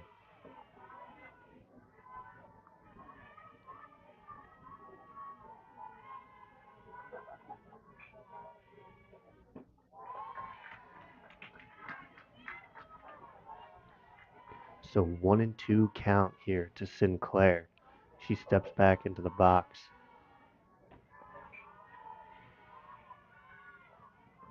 Oh, upstairs, misses away. 2-2 count. Wish I had a radar gun to see what how fast Van Alstine's been throwing. That had a little bit of heat on it. Count is full.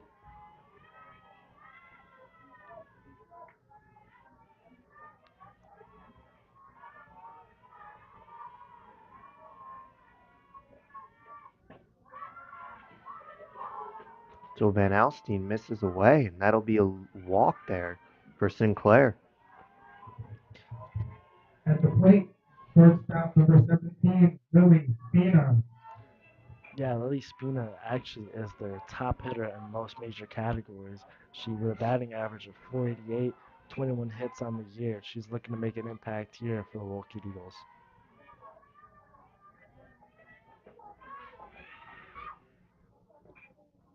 They almost picked off Sinclair at first. She almost got caught in no man's land.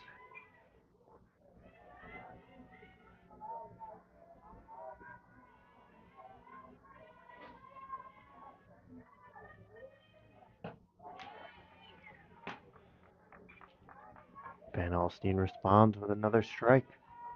1 ball, 1 strike, 1 out. Top of the first.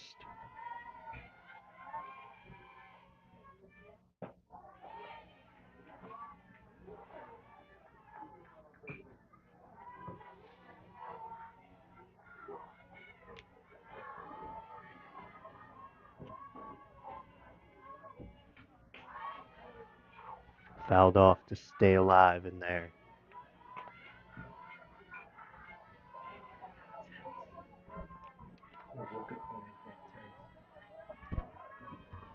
Probably a smart move there.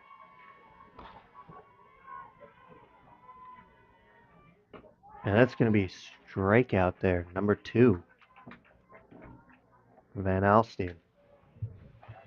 So 2 outs, 2 Ks. Now batting third baseman number 14, Ava Shea.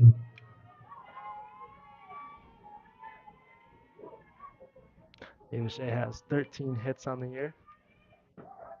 They're going to go, and that's going to be fired out. So that'll end the inning. No, they called say they. All right, never mind. So Sinclair gets a stolen base there.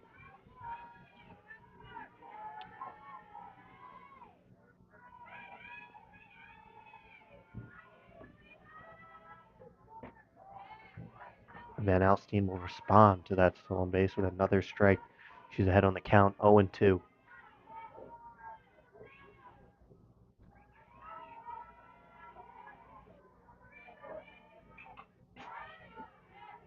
That'll be fouled off by Shea to stay alive.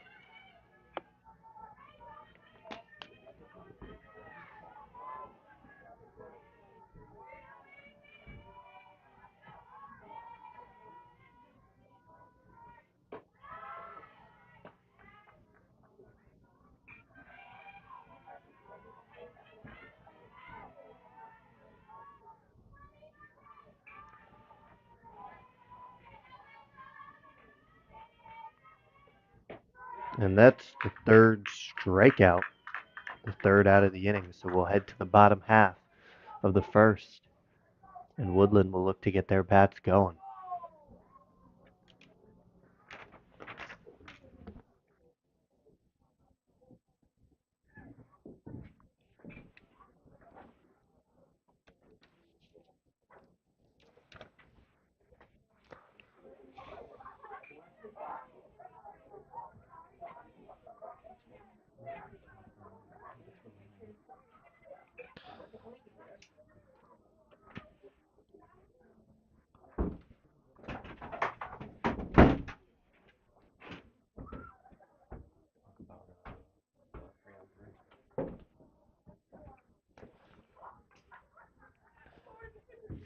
Yeah, and like we said before, upcoming this summer, Project Purple is teaming up with another nonprofit, Bigger Than Sports, to host a 3-on-3 basketball tournament in Seymour, Connecticut, with a grand prize of $500 for both tournaments, as there will be a morning and afternoon tournament. The morning tournament will be 25 and under, and that afternoon tournament will be 20, 26 and up, the adult tournament. Why don't you put a little enthusiasm in it and get people to want to join? Be a great day. I mean, we're gonna have a lot of fun set up. I mean, I know we had one back in the day, 3v3 tournament. It's been what, 3 years since? 3 years. Three So 3 years since, yeah. yeah, we're bringing it back, and we're looking to make it a huge event here, July 19th, Seymour Middle School. Make sure you visit projectpurple.org/events, and we have some more information up there about the day, and as well as how you can register and Leading off get the your gate spot before for we the sell Hawks. out. Pitcher number 6, Helen Van Austin.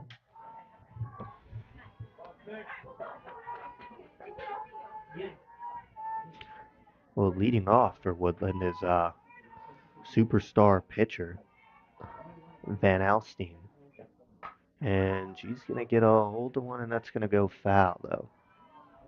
So we had the privilege of watching Woodland play last year in the NVLs, and it was, I think they beat Watertown. Van Alstine, I think, pitched the entire game and drove in some runs as well, as she's going to lift one foul again, just late. But we had some big bats. We saw Bombery from Naugatuck. She's now at Quinnipiac. She hit one out. They actually took down Seymour. And it's going to come right back up by us.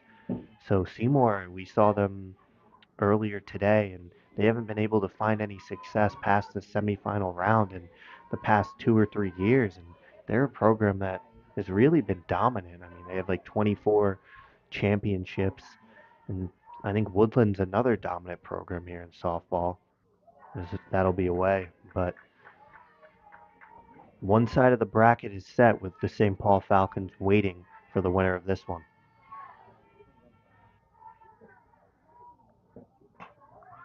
And that's going to be another foul ball. And then on the mound for Wolcott is Avery Malenfant. And I know you have some stats on her. Yeah, she posted an impressive 11-6 record with a 2.39 ERA and 132 strikeouts so far in the season. So a lot of strikeout power from both of these pitchers. Van Alstine with 207, and then Malenfant with 132. That'll be another foul ball.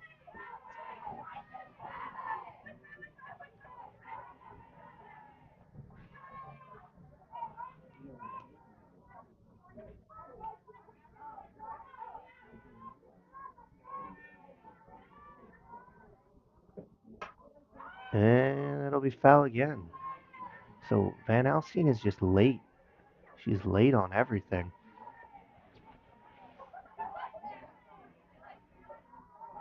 This is where I would, if I'm Malenfant, I'd throw a changeup away. See if we can get her to chase. And another foul ball. Pitch number 7.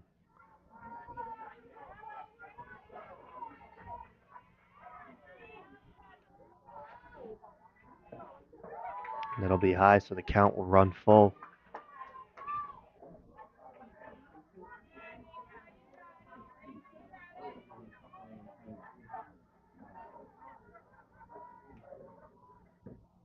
And Alstein will get jammed, and that'll go right to the third baseman.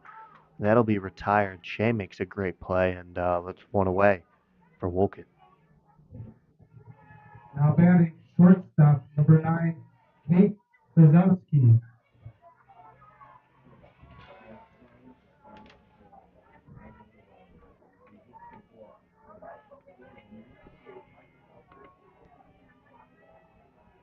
Lazowski here has got 40 hits on the season. Looking to get another one here as the second batter up for Woodland.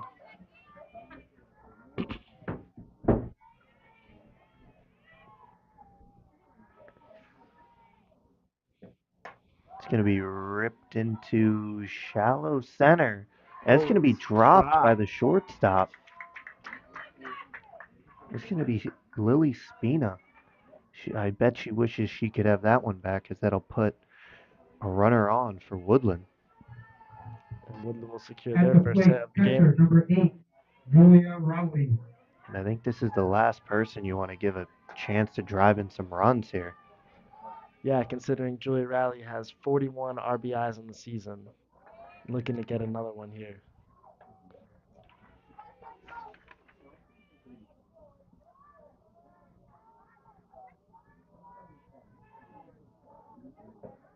Rowley's going to get early, and that's going to go.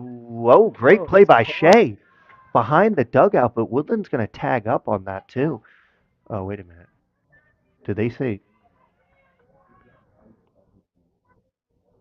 what's going on? Did she not catch that? All right, now they are saying she caught it. I was going to say. So Shea with 2 great plays here for 2 outs, but Woodland will tag up. They have a runner on second. Now batting first baseman, number 15, Ayala DiCrescenzo. Yeah, DiCrescenzo, one of their best hitters, posting a 5.15 ERA with 35 hits on the season.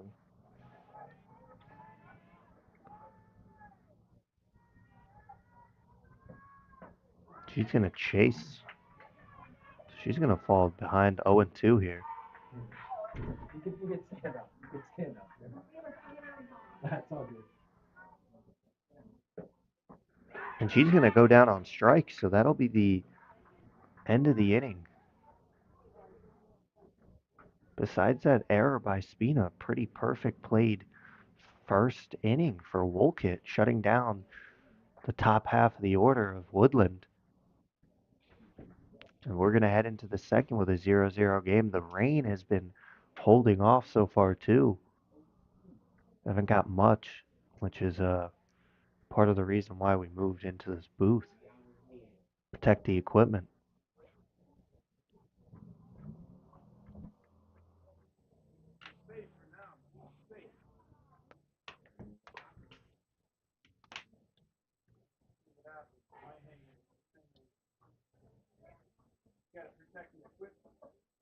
I want to get fried.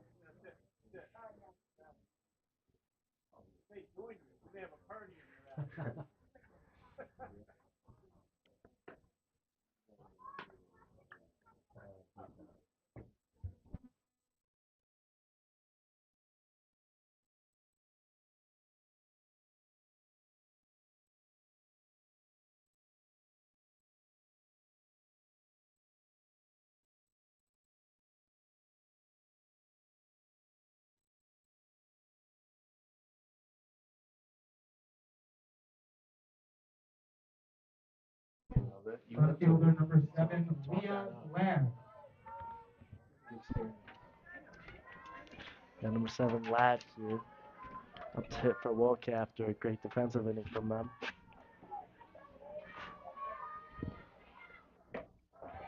Well, Van Alstyne is back to work. 3 Ks in that first inning to strike out the side. But yeah, Luke, you have a pretty impressive storyline about Woodland, don't you? Yeah, coming into this season, they had just been a 3 straight state championships, 3 straight NVLs. They've won 2 out of the 3 NVLs, 3-peated in states, and are looking to continue that streak again this year. I mean, 4 straight state championships would be almost unheard of and 4 straight NVL appearances, with 2 of those being wins and a potential other win. I mean, that's just, again, unheard of from what you can see a lot of. That's another strikeout for Van Alstyne. That's her 4th. And yeah, I mean, we're looking at the roster. They have 5 players who've Now been back, here designated player number 5, Gabby Romanowskis.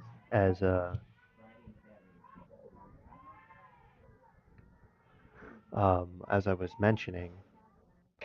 Oh, as that goes up and in. But yeah, they have 5 players that have been here for all 4 years of that runs. I mean, it's if you look at 2 of the most important, it's been Van Alstyne and Rowley have been part of all 4. So they're looking to go out with a bang here in their senior season. Yeah, and so far they've been adamant on that with 20 straight wins, and no one really close to touching that loss zone.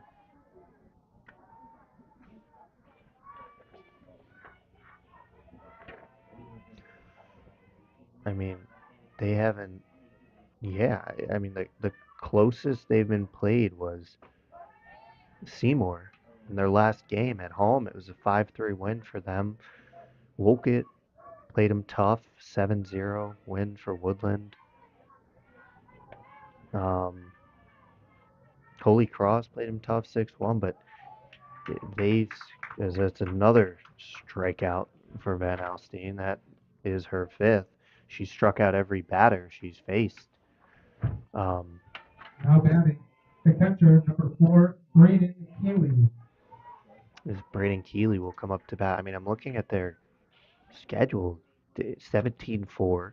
They won 25-2, 24-0, 22-0, 26-0, 12-0, 12-0, 14-1, 10-1, 14-0, 18-0, 13-0, 24-1, and 11-0. I mean, that's an impressive feat as Van Alstyne gets ahead 0-2 here on Keeley.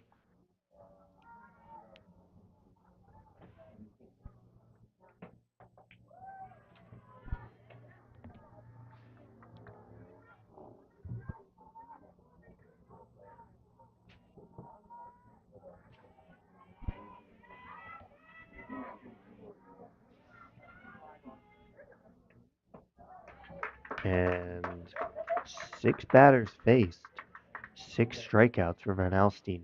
No score here as we head to the bottom of the second. 0-0.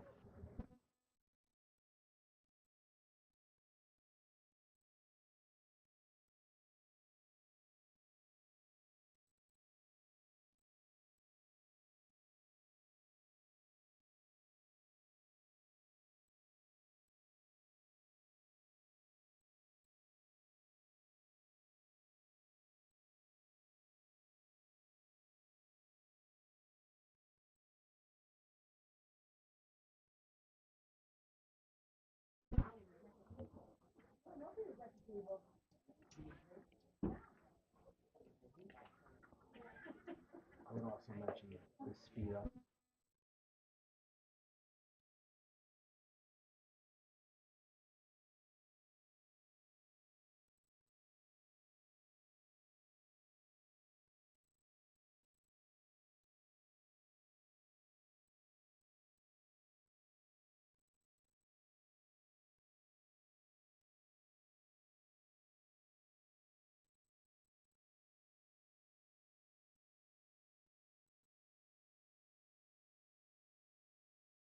Baseman number 4, Caitlin Braun. And number 4, Caitlin Braun will lead off to hit for the Hawks this inning. Braun, another strong hitter with 36 hits on a 486 average on the year. We've got a bit of a pitcher's duel so far here between Van Alstyne and Malenfant. She's been dealing, and that's going to be ripped not enough, as it's going to be caught by Ashley Iacoviello out there in the outfield for 1 away. Now batting number 3, third baseman, Paige Sharma. 373, Paige Chiramonte here for Woodland.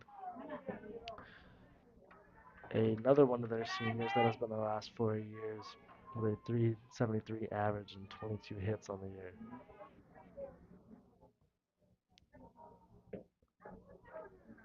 It's going to be in there for a strike. So, I mean, another thing to kind of mention, which we briefly spoke about how sped up this game and everything has been just because of the weather coming in, is that'll be ripped the other way and that'll get through for the first hit. So Woodland almost got thrown out there at first, but good hustle down the line. So Woodland has one on with one out. Um, you don't know if these players were fully able to get into their pre-game routines and rituals and, really go through everything that a semifinal game should offer because I mean, the umpires and then the CIAC officials in attendance are looking to speed up the pace Courtesy of number play. 4 on the Hawks. Number 11, Cassie Lynch. Now at the plate, number 16, left fielder Emma DeGeorge. So Emma DeGeorge will come up. We did get a pinch runner there, but I mean it's a bit challenging if you're some of these players. I mean now you're starting to see them start to settle in a little bit after that'll be ripped foul. Almost a good play over there by a fan. But it's tough, right? I mean if you're going to play and you don't get to properly get situated into what you're used to. Yeah, I know a lot of athletes, like including myself, like the pregame routine is huge for performance on game day. Some people it affect them, but a lot of people they have the routines that they go into, whether it's something as small as tying your right shoe first or throwing with your right arm first, whatever it is, it can throw some players off. Yeah, and we've been lucky that the rains hold off so far, as that's going to be in there for another strike to George. But we do know Woodland showed up a little bit later. Wolcott, they're home, so they've been here. They were warming up since like the fourth or fifth inning of that first game, so they got fully loose. As DeGeorge is going to fly one out to. I don't know if she caught it. It looks like it got down, so Woodland will have two on here With only one with out. one out. Yeah. So that middle third to lower half of the batting order for Woodland is kind of getting things started for them. Now batting, the designated player, number 5, Gabriela Capobianco.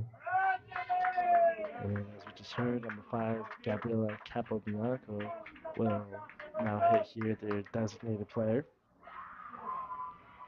Well, she's, I mean, if you're Woodland, you're looking to score first and get Van Alstyne. I mean, if you, based off of her numbers, if you get her a run, you have probably a 95% chance of winning the game.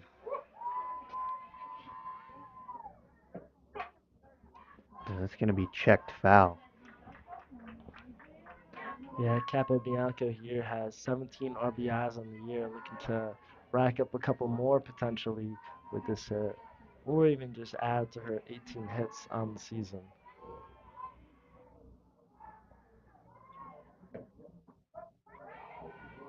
Well, Malin Fance fighting back. 2 Ks, not 2 Ks, 2 strikes thrown to get ahead. Looking to get an out here. This would be a big out.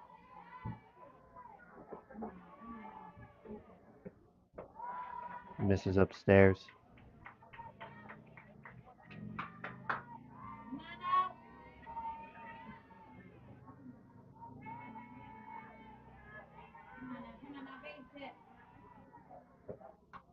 It's going to be ripped foul right back towards us.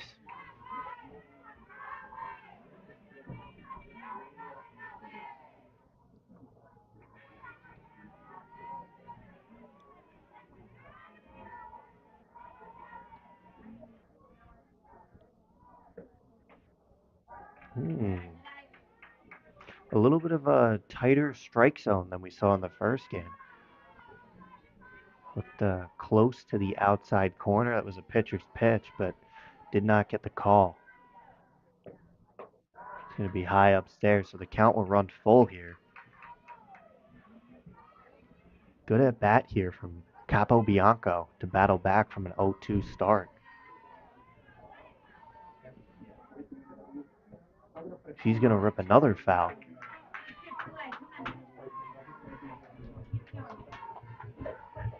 Will the owner of a white BMW parked near the dumpster please go move your car? Again, white BMW parked near the dumpster. Please go move your car. Thank you. Oh, good pitch from Malenfant. Strikes her out. So Capobianco sits down, 2 outs, first and second.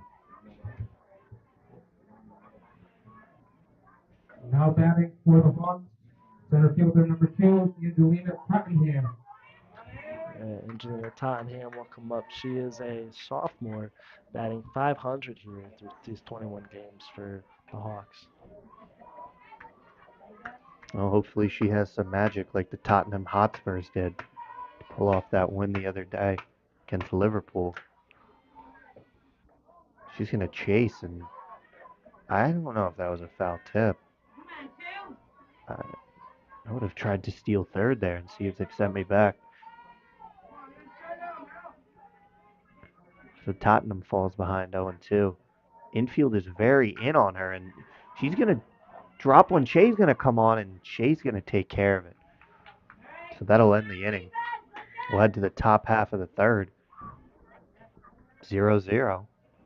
And Van Alstyne will come back up looking to strike out another 3. She's faced 6 batters, striked out 6 of them.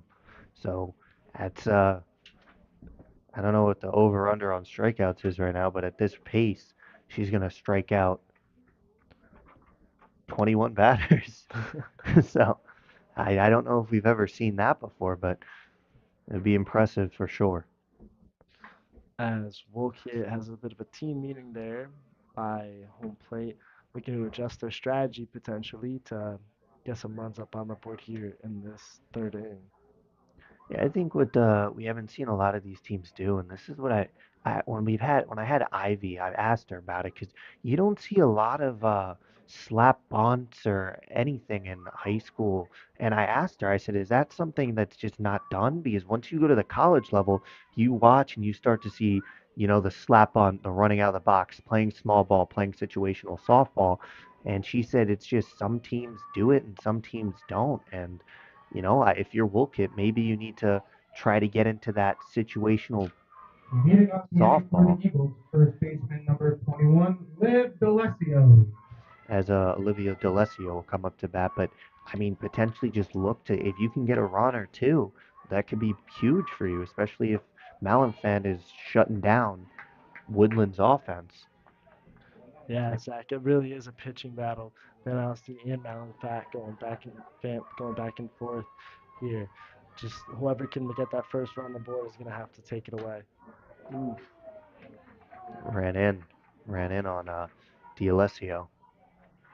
So, I mean, I think you're going to have to start to see some situational softball being played. If you got some speed, lay down some slap bunts, that'll be strike 2, and potentially looking to just manufacture runs as much as possible, especially when you have a good pitcher. I mean, pitchers in this game, because that'll be another strikeout. It'll be number 7 for Van Alstyne. But if you can manufacture... Right fielder number 1, Ashley Icavello. As Ashley Icavello will come up to bat. If you can manufacture runs, you will be able to win with the pitchers that are on. Yeah, as the infield seems to come in close here. So I guess they're listening about situational softball now. I think you just got to get your speedy runners or players on base and try to steal a few bases and hope for that hit to bring them across. As it looks like it's starting to rain a little bit out there. People start to move. It's going to be strike 2, so the bunt is now off the table for Wolcott.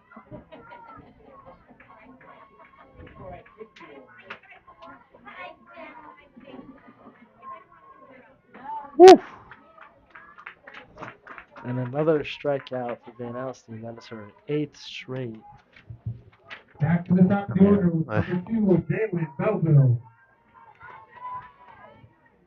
Right there, guys. 8 Ks for Van Alstyne.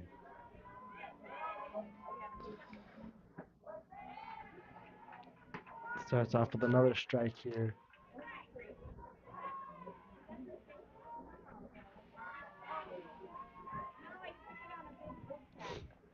Oh, runs inside as the rain's starting to come down a bit outside. It's just going to be worth watching just from the pitching perspective as we see Van Alstyne really starting to dry her hand off before every pitch now to make sure she can keep her command in check.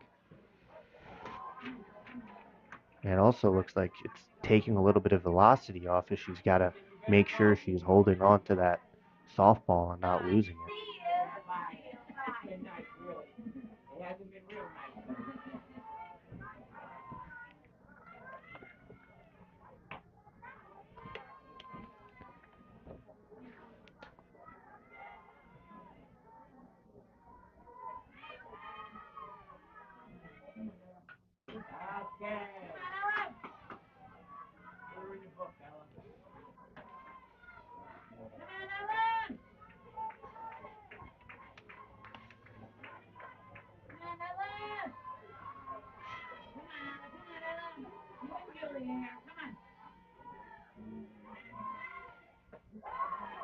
So we got a bit of a battle going on between Boval and Van Alstyne. She's battled back from an 0-2 count to bring it 2-2. Yeah, Zach, if you're Wolcott here, you have to have that strike first mentality with the weather picking up as Van Alstyne gets her third straight strikeout, 9 straight now. But like I was saying, Zach, these teams are going to have to take advantage of this weather here as this rain picks up and stays consistent. These pitchers may not be able to control their pitch as much as they were at the start of the game in the first 2 innings. So what do you think that they can do on the hitting end for these two teams to take advantage and pull away here? I mean, I said it's got to be. You're gonna have to manufacture runs at the end of the day. It's been a challenge. I mean, Woodland's gonna get close to the top of the order again here, and we'll see if they can do it with their normal approach. Of Van Alstyne getting on, and then Rowley starting to drive in some runs. But if not, you're gonna have to potentially look at who can lay down a bunt, who can get on, who can beat it out, and then can we try to steal a base? Can we try to play small ball? Can we get a runner in scoring position and can we get that run across? Especially if the rain continues to come down. I don't know how long they'll let them play before they end up calling it. I mean, it depends on thunder, but also depends on field conditions. So you're going to need to see actually Van Alstyne. They're back at the top of the order. So it's going to be interesting to see. And I think whoever scores first, that might be the one who comes away with the win in this one. Leading off the inning for the Hawks, number 6, Ella Van Alstyne. Yeah, it's Van Alstyne here. We could make do for her first bat. And this is a spot where if she doesn't have a productive at bat, you look at potentially the third time around having her lay down a bunt, beating it out. And she will on wow. I should go coach Woodland softball. Like Van Alstyne will fly into first there with a bunt. so I mean that you asked what needed to be done. That's what you need to do. You need to get runners on base. Number 9, That's Kate Wazowski. So if I'm Woodland, I'm doing the same thing. I'm bunting again. You can place a bunt down like that down the first base side. Van Alstyne can potentially end up on third. It's going to be ripped foul.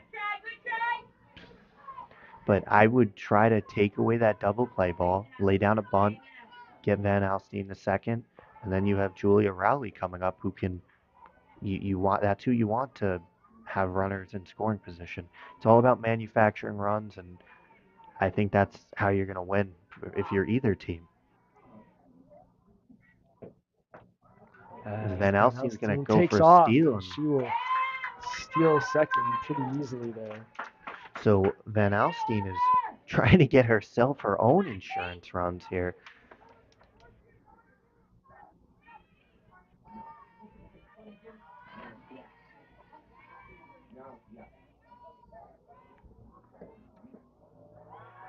It's going to be low. So 2-1 count here. And now this is where I'd let her swing away now that Van Alstyne's out of double play depth. It's going to be away, so Malenfant's starting to struggle a little bit here after that bunt on by Van Alstyne. 3-1 count here. It's going to be ball 4, so she's going to walk. Now you got 2 on base here, no outs, as Julia Rowley, the team's leader in RBIs and At the home plate, runs, number comes up 8, to bat. Julia Rowley. This is, if I'm Wolcott, I know you don't want to ever do it, but we've seen it with Bombery last year. You may want to consider putting her on. She's going to rip one down a third. They're going to go for no, they're not going to get the double play, but they're going to get Van Alstyne out. So first and second again, 1 out. Great play. I mean, Shay's had a great glove over there on third base. Made a great play in foul territory. Number 15, Ayla DiCrescenzo. Yeah, DiCrescenzo here. She's got 36 RBIs on the season.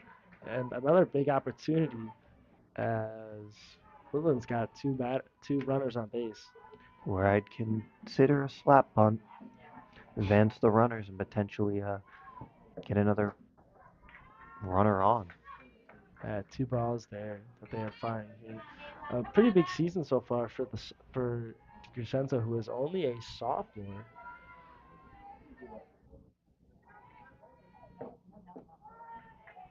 It's going to be 3 straight balls. So Malenfant's struggling with her command a bit here in this bottom half of the third inning.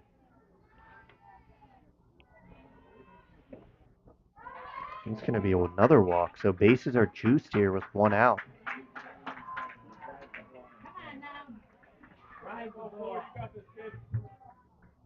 And we're going to get a coaches conference here before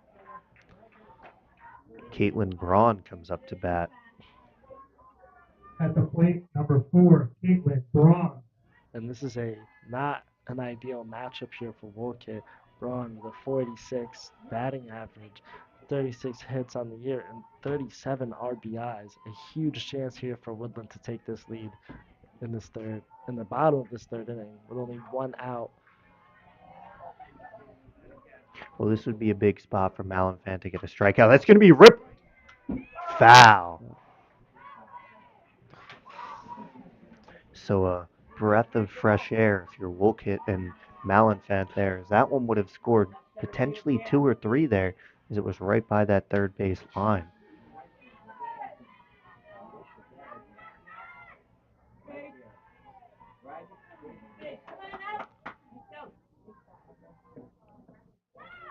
It's going to be low and away.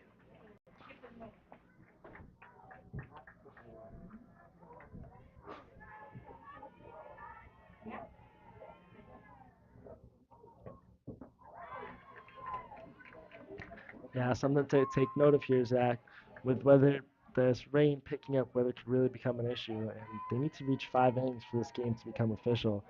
And at this rate, it doesn't look too bad, as Braun will hit a single there. He's going to beat it out. Another one's going to come in to score. So Woodland gets 2. And they will take the 2-0 lead here in the bottom of the third. Still runners on first and second here.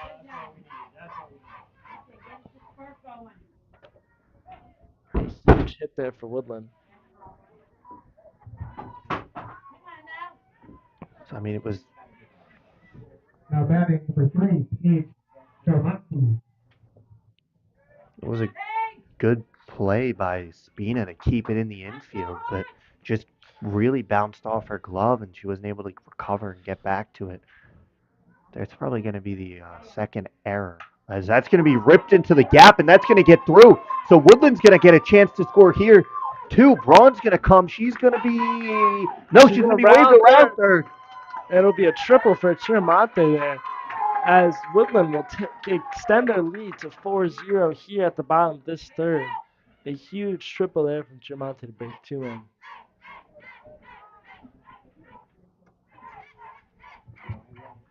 Now batting number 16, Emma DeGeorge. Wow. I mean, we were just talking about how do you score runs. Well, I'm sure Woodland is they they have the blueprint there. Get runners on and start to once runners are on, pitchers have different approaches, and so Malinfant has to be aware of who's on base, and it's more difficult. There's a lot more pressure on you, and it seems to have started to rattle her a little bit here. She had two two perfect innings up until this point. It's going to be ripped right to her. She's going to go home with it, and they will And get they will get Tremonte out, but DeGeorge will get on first there with the bunt. good play there by Malinfant. I mean, if you're At the Woodland, that's plate, just poor number base 5, running too. Gabriella Capobianco. You gotta, it's 101. The ball's hit to the pitcher and you're on third. You freeze, you wait for the throw, and then you go if you can make it home. It's gonna be ripped foul.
As that one will hit the gap there.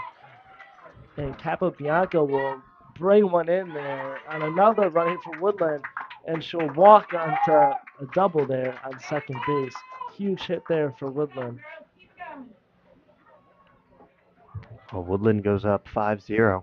Now batting, number 2, Angelina Tottenham. And the And sophomore Tottenham will come up here to bat. I mean, what I'm looking at here now is if you're Wolcott, the most runs in a game Woodland has given up is 4. And I don't even know if Van Alstyne was pitching at that point because they were already up 17. So it's that'll retire the side there. So Wolcott will need to get the bats going here as we head into the top of the 4th. 5 Woodland, 0 Wolcott. And it looks like we're going to be swapping here. And so it looks like we're going to finally have my original co-broadcaster back. What's up, Zach? It's Dino Varelli. Happy to be back and doing some softball here. So, yeah, it's been a little bit. It's been since basketball season. So, yeah, we got a good one here. I mean, Woodland just tacked on 5. I mean, it doesn't look like the rain has picked up. Yeah, we this dominant Woodland softball Hawks team. Congrats to Coach Luddy. She's had a dominant run over the last. This is going into her 4th year. I live in Beacon Falls. I've seen a lot of these kids grow up through the years. I think it all started with, Belinsky, Sosnovich, and now Van Alstyne over the last 2 years. But Coach Letty's built a great program. Congrats to the parents, and everybody involved in that program. They've been extremely dominant, over the last couple of years. So Van Alstyne here will see if she can continue her magic here. Wolcott hasn't been able to figure her out, Zach. Yep, there really goes that bunt that you talked Small about. ball. Nice bunt there. No one covering first. Yeah, so Sinclair will get on with I mean, that's what you're going to have to do. You're going to have to manufacture runs if you're Wolcott. And I think the biggest thing here is we haven't seen anyone really get to Van Alstyne this season. So you're going to have to find a way to do so. I mean, just take a look at that right Yeah. there. Yeah, I mean they've had this dominant offense all season, in terms of what they've been able to do in the NVL and also in Class M. But if you're Wolcott, you got to get some runners on the bases. Maybe get some luck here. I know with the weather, I mean, there's a lot of umbrellas up right here right now. But maybe you get a run or two. The one thing that Woodland has, it hasn't been tested this year, right? Like you look at Yeah. the score sheet. In this time of year, I know Coach Luddy's got her team really dialed in, but you don't know. Maybe you know maybe a factor of the weather, and just the game did start really fast, and I do think that becomes an issue for these kids.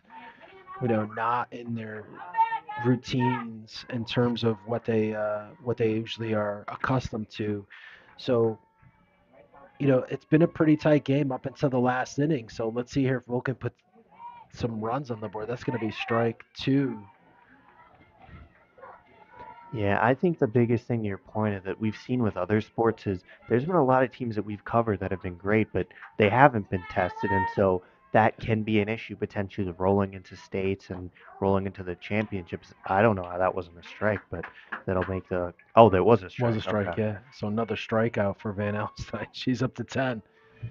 I don't know if we have her career high in one game. I don't Now batting know if number we had that in 14, our Ava stats sheet. Shea. I'm sure we could figure it out if we asked one of the Might have to go parents. ask her mom. I'll try to grab her mom. Oh, she's If I gonna. So here you go. You got runners on first and second, one out. This is the weather. Yeah, so I see mom's going over. I think they're going to give her a glove because the ball gets really slippery here with the rain.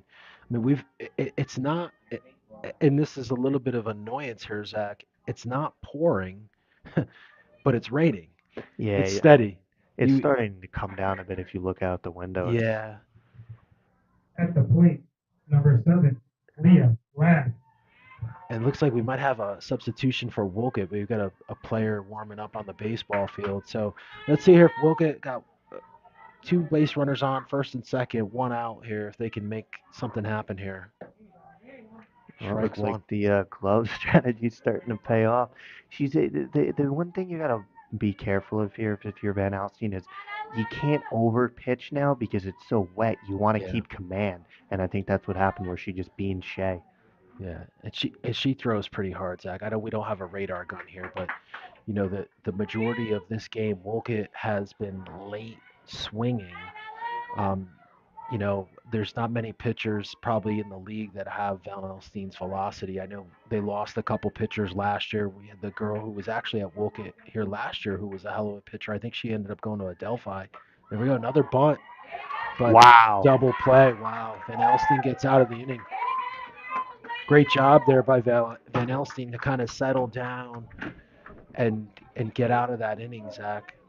And you know what's crazy is it took 4 innings for Van Alstyne to get an out that wasn't a strikeout. And what did she do? She turned her own double play. Yeah.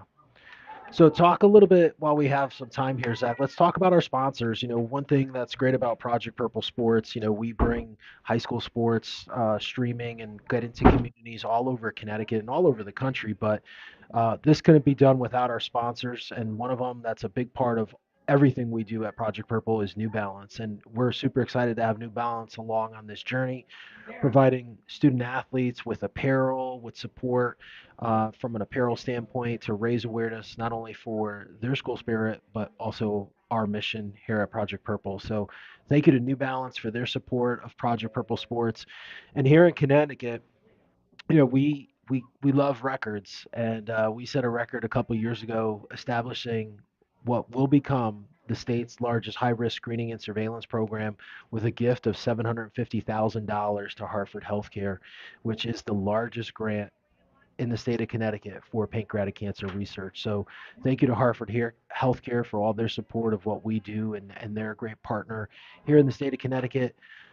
Kind of similar ideology, try to find a world without pancreatic cancer and help as many patients as possible. Number So 6, Ella Van Alstyne. Van Elstein here to bat leads off this inning, Zach. So let's see if she can add to this total.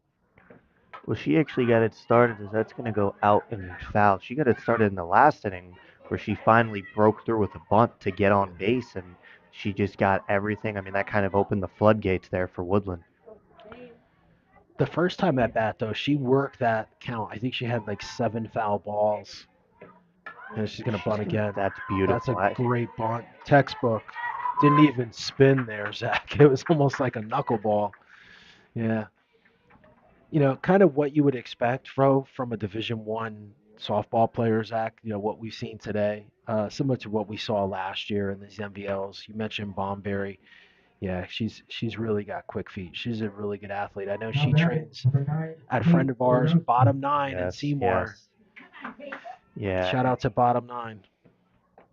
Van And what I Elstein was going. Looked like Yeah, she also stole a base too in that fourth inning or third inning. second inning. No, it was last inning. It was third inning. Yeah. And she's gonna Very go nice. again. I High mean, throw. she's gonna get. She's going to third. They're gonna have a close play there.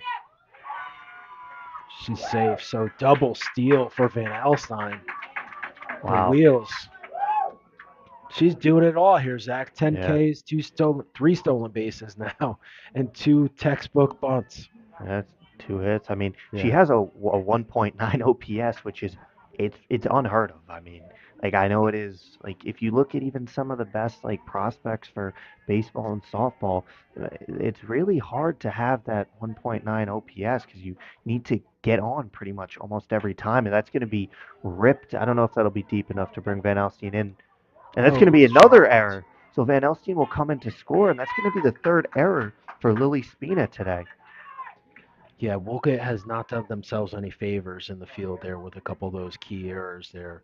Um, when you're at this point in the season, Zach, semifinals, you just can't have those lapses. And, Now batting, number 8, I'm sure Julia Rowley. Coach Galucci would want those plays back in a different way, but that's a tough, especially when you're playing a team like Woodland, as we mentioned, the dominance they've had. That's going to drop for a single. I think the runner there on Carmonti, I think, got a late jump. I thought maybe she thought that was going to be caught. It looked like she retreated a little bit. So DiCrescenzo back up. So little tidbit here. Ayla DiCrescenzo, her brother Tyler, who is signed to go to Merrimack as Division One baseball, is actually playing right now. So Woodland in kind of a predicament today. They moved the boys finals of the NVL. Looks like we're going to get a change here. Trying to get a count here on the Woodland St. Paul. Looks like 7-3 was the last. St. Paul is up 7-3, but Tyler DiCrescenzo, Ayla's older brother, who's a senior, is playing in that championship. Unfortunately, let's see if we get a live score here. That was yesterday's though, Seymour. So it looks like 7-3 St. Paul, and it's 8-4 right now. St. Paul. What inning is that there? Bottom of the sixth. Yeah, why don't you So pull up the recap for us and see what's going on while you have it open? Scores, RBIs, what's going on in that game? 8-4 St. Paul over Woodland, bottom of the sixth. So Ayla's older brother plays on the baseball team. They won Class M. So kind of interesting. Ayla was on the varsity team last year as a freshman. Has had a hell of a year this year as a sophomore. But both brother and sister won state championships last year because softball won and so did Yeah. baseball. So looking to have a repeat. I know Woodland baseball isn't as dominant as it was last year. Ooh, that was inside. She got around on that though, Zach. Yeah, I mean, and what I will say about it is we had Woodland on earlier in the season. They ended up mercying Seymour 12-0 and what was a dominant showing, and they ended up doing it yesterday. They beat Seymour again, as that's going to get through for DiCrescenzo. So it looks like we're going to have another run come around, play at the plate. Sinclair with the throw. Not in time. Good heads up base running there by Ayla DiCrescenzo though, Zach. She gets a stand-up double out of that little dribbler into the outfield. So Wolcott 7-0 here is the deficit, but no outs here. We might see a pitching change potentially. Yeah, the last time they played was 7-0 just 2 weeks ago. So I don't know if we're going to get another. Looks like another player's going to warm up here for Wolcott. I thought we saw a pitcher warming up. Maybe Yeah, they're I going think they just brought her in. Oh, they did bring her in. Okay. Looks like we've got another substitution here. Oh, they're going to walk. So they're intentionally walking uh, number 4. Caitlin Braun. Well, she did some damage in that last inning. I think she drove in too. Um, but I Now guess batting number the 3, thought Kate process is now you have a force at every Dorothy. base, so he can go home. You can go try to turn 2 and try to minimize the damage. That's going to be ripped out deep. It's not going to be deep enough, but we should get another run here. Play at Good the plate. throw. It's going to be late. They're going to They get the get a cutoff. nice one. Oh, Shea she dropped. dropped it. She dropped it. Wow. So Woodland's going to extend their lead 8-0, Zach. So I believe the mercy rule in softball is 12 after 5. I thought it was 15 after 5 and then 10, or 15 after 4 and then 10 after 5. Okay, so 10 after 5. So we're getting close to that mark Now here, batting Zach, number potentially. 16, Emma DeGeorge. Well, they only have one out here, and second and third, they could potentially one single to the right side could score 2. And Emma DeGeorge, I think she was right in the midst of that first inning, and she's going to hit one down to Spina. Spina's just going to go to first, so they're going to score another one, Woodland. But that'll be 2 outs for Wolcott. So Wolcott trying to get out of this inning, Zach. We have some players warming up. I don't know what's going on, if they're subbing or if they're not. Now batting number 5, Gabriella Capo Bianco. I can still see rain coming down. It does not look as heavy as it has been. So maybe that's a good sign that this game will get in. Umbrellas are still up. Well, after they're done with this inning, technically once they hit 5, I think if it even does get called, it'll be enough for Woodland to advance, bearing a Wolcott comeback. And I know you guys talked about it. There is discussion about possibly moving the championship. I know I was talking to Seymour, athletic director, before the Seymour game because the weather does not look good here the next couple of days here in Great catch there by a fan. He spiked it.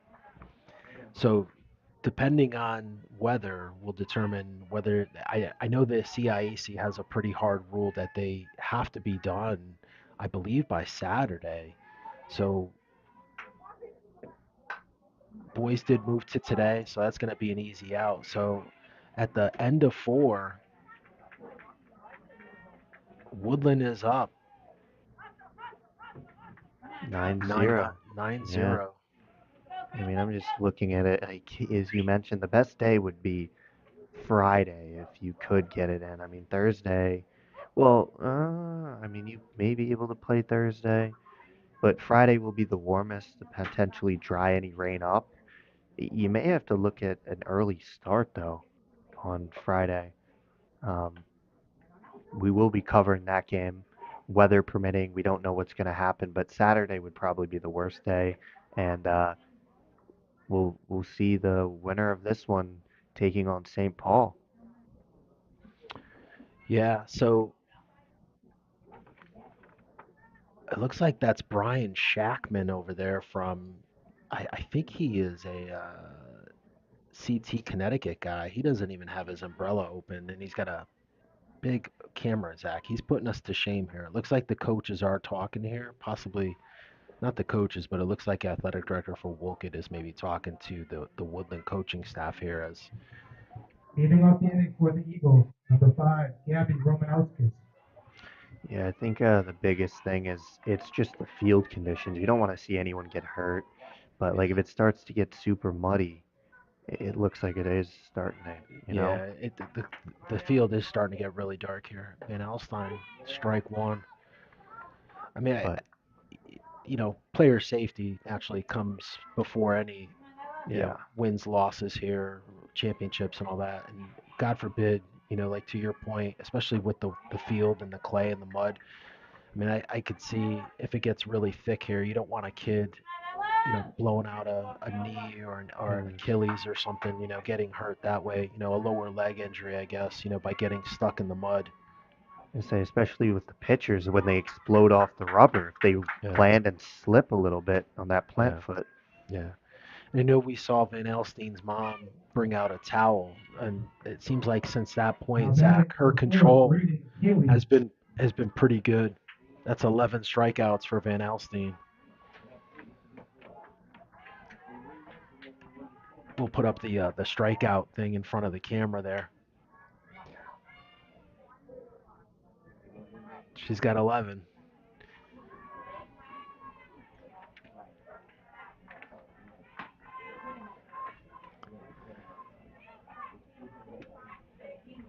Yeah, that's really impressive. I think the most strikeouts we've seen so far was I know Lang for C. Oh, she just hit the helmet. Yeah. So see, this is what I mean. Like, the control here for the pitchers, you got to be careful. So, that definitely wasn't intentional, but it is raining still, and it's coming down at a steady clip. So Courtesy runner for the Eagles, we're number gonna get a 3, pinch runner here, Zach. Liana Gonzalez.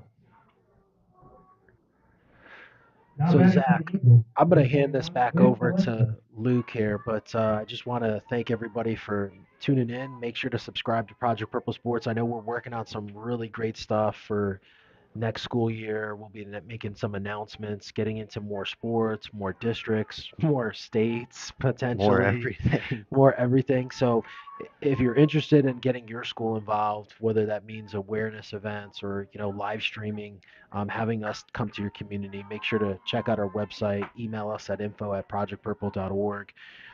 Ooh, Oh, that's 2 hit batters. Yeah. So this is, I know that you could hear the fans, maybe the Wolcott fans, but I don't think that's intentional. And I think, yeah, we could hear some people. it's The kind of the weather here. And Zach, I know you guys have been talking about the rain, but we're in hoodies and sweatpants. I know today was like 70. It's like 60 degrees out. This is not ideal. It's cool weather. And now throw in the rain.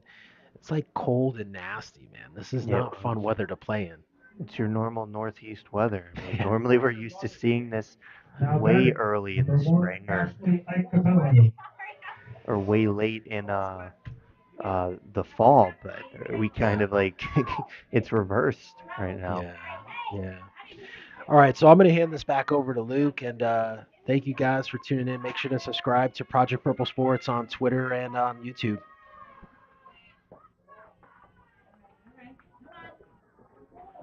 So command is still a bit of an issue for Van Alstyne here after she hit 2 batters. Throws it outside and away.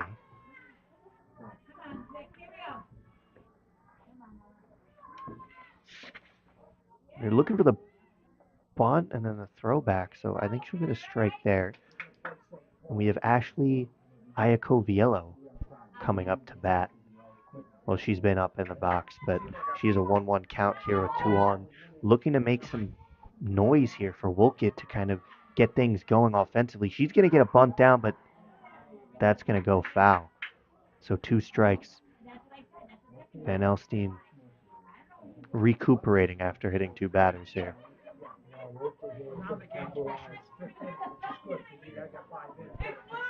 Wolcott here looking to capitalize on this opportunity here. They've got 2 runners on, only 1 out here.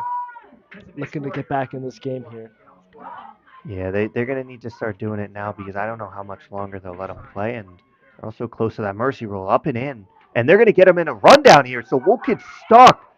They're going to go to third. Oh, my goodness. This is just Interesting. poor fundamentals right here.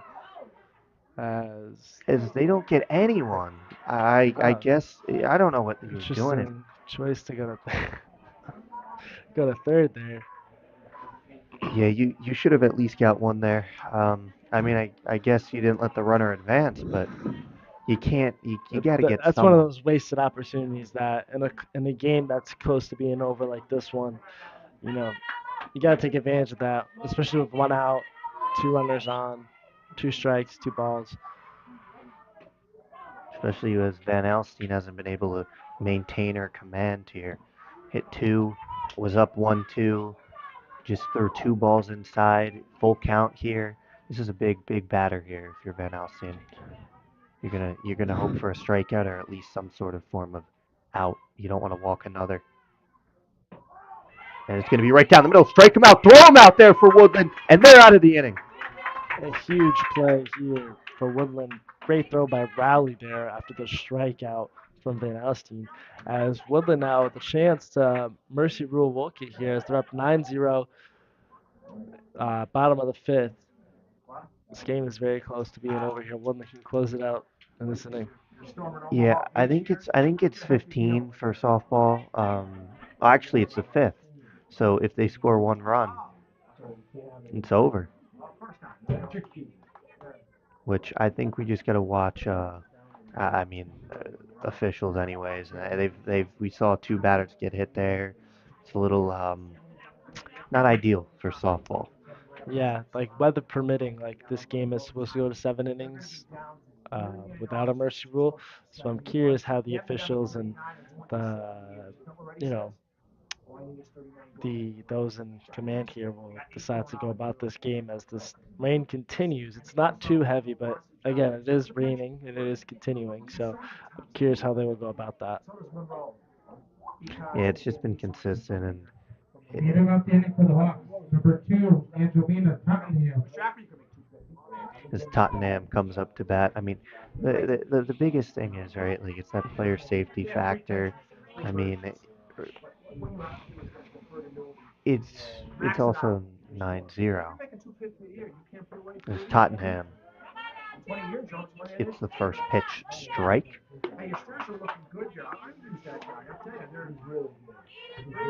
Tottenham here looking to get into scoring position as Woodland looks to close out this game here in the bottom of the fifth.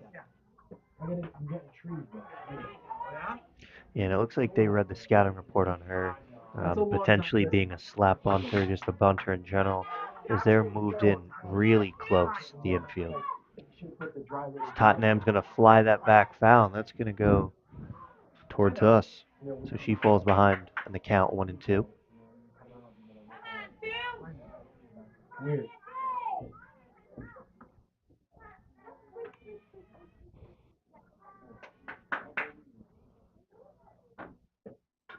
And it's going to come right back at us. Oh, that hit the booth, if you guys can hear that. Good thing we got a one-sided a booth today, or else the camera would have gotten hit. It's a magnet at this point.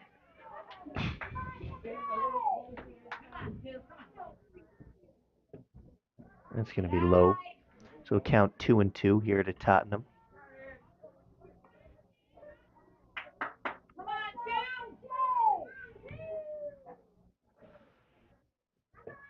She's going to rip one through, so that'll get through. But they will have a play at first. Oh, not boggled there as Tottenham will get onto first base there.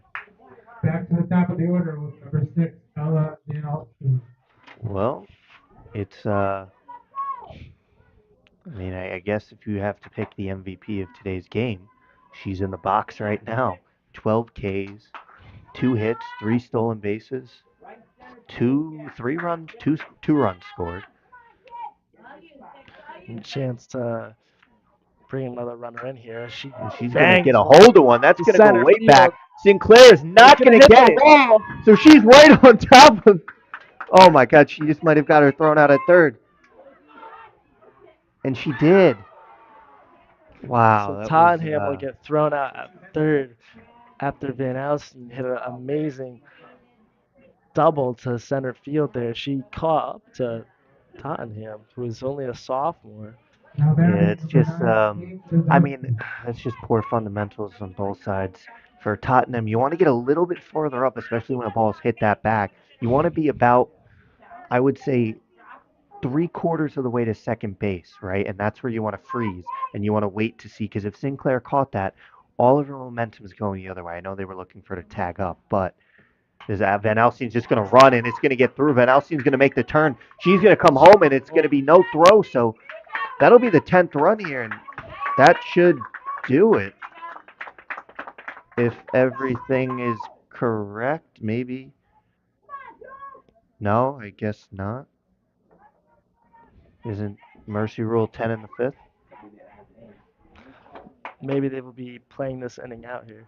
That doesn't, I guess. I mean, I don't think it makes any sense. Well, as Julia Rowley will come up to bat. 12 runs. So Okay, there's actually so 12 runs for Mercy Rule here as Rowley pops one up. Oh, good caught play. by the Wolcott catcher there. 2 outs here for Wolcott. That's interesting. I mean, I've heard of 15 or 10, but Now 12 batting is number 15, it's a little different. Iowa DiCrescenzo. So DiCrescenzo comes up to bat with a runner on first and 2 outs here. It's going to be low, and Woodland's going to steal another base. Prime scoring position here for Woodland. Runner on second. DiCrescenzo here has been pretty consistent in getting on base today.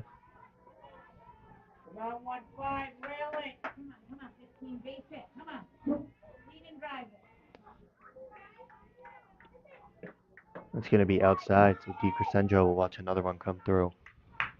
Woodland's been pretty aggressive these last 2 innings here. Just really trying to ramp up that score as now it's 10-0 here at the bottom of the 5th.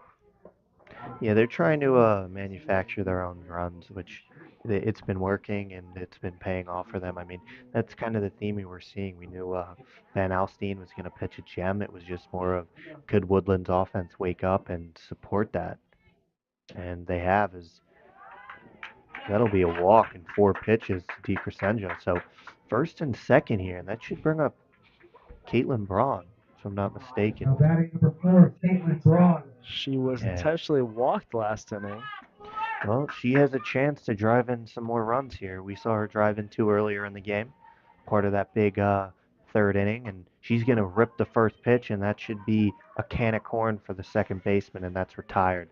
So at the bottom of the 5th, Woodland 10, Wolcott 0, as we head into the 6th here.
So top of the order coming to bat here for Wolcott. Leading off the inning, number 2, Jalen Belville. Jalen Belleville will come try to get things going, and Van Alstyne will look to kind of refine her command after a bit of a shaky inning there where she hit 2 batters.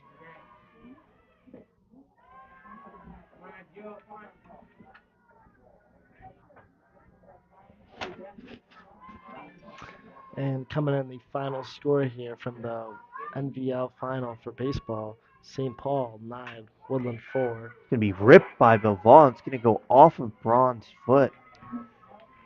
So that'll be the first hit here for Wolcott. Now batting number 11, Lauren Sinclair.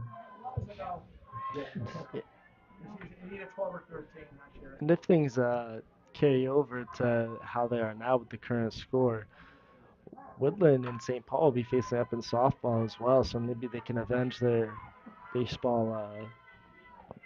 Sinclair's going to go for the bunt again. And Van Alstyne, oh, it would have had a double play there. Wow. Van Alstyne read that like a book. So that'll be 1 away. So we just got word that Now batting number 17, the most strikeouts Van Rowan Alstyne has had in a game is 12 or 13, and she's currently at 12 right now. So actually the rain's starting to come down a little bit heavier here. So she's going to have, if she gets 2 strikeouts here, she'll either tie and then break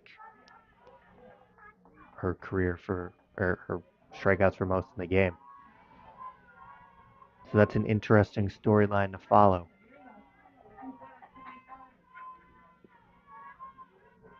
It's going to be ripped foul.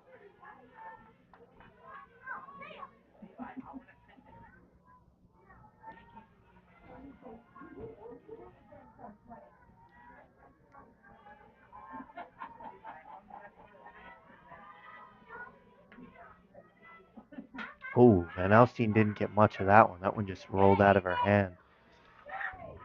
So you're starting to see the weather be a bit of a factor here, as that one had no velo on it at all. And that was just ripped right into right field. Now batting number 14, Ava Shea. So Shea will come step into the box, and yeah, we got first and second here, and one out. So this is a good chance for Wolcott to maybe prolong this game a little bit if they can get the bats going. Van Alstyne needs to refine that velocity and command, and that's Shea will just barely get out of the way. And runners will advance to second and third here for Wolcott. Prime scoring position with only one out here in the top of the sixth. Yeah, this is starting to get a little bit suspect with command issues. I mean, it's not Van Alstyne's fault. She's trying to grip the softball, but she just can't because it's so damp outside with all the rain.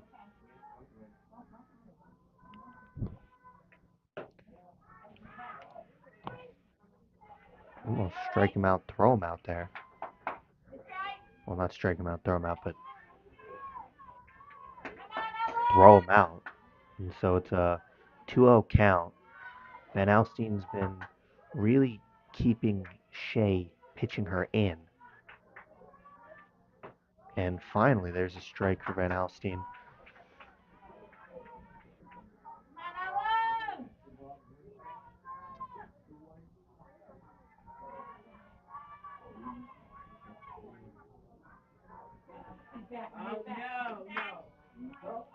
They're going to go, Shea's going to bunt, but she'll bunt foul, so the bunt will be off now with 2 strikes. So I think the one thing is, I don't know why they don't maybe have like a bag of rosin or something to help her get that grip a little bit, you know? Yeah, I wonder if that one's in the high school budget there for Woodland. Might need to Well, invest in that for Friday's game. yeah, I don't know, maybe it's illegal in high school, I'm not sure, but that's what you see in college, that's what you see in... Okay, so we're just getting... She had a perfect game at 17 strikeouts. Oh, all right. So never mind. She's not even close to her record for most strikeouts in a game. She's had 17. She has 12 here. 13 here. She just got another one right there. Oh. So she'll hit another batter, and that one hurts a bit. She had some velocity behind it.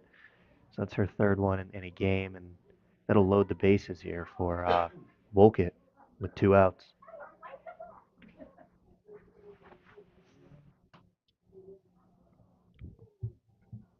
Now at the plate, number 5, Gabby Romanowskis. So a chance for Wolcott here. This has been their best chance throughout the first 6 innings of play to drive some runs in. They're looking for one swing of the bat to break through here, as they're still letting Leah Ladd recover after getting hit.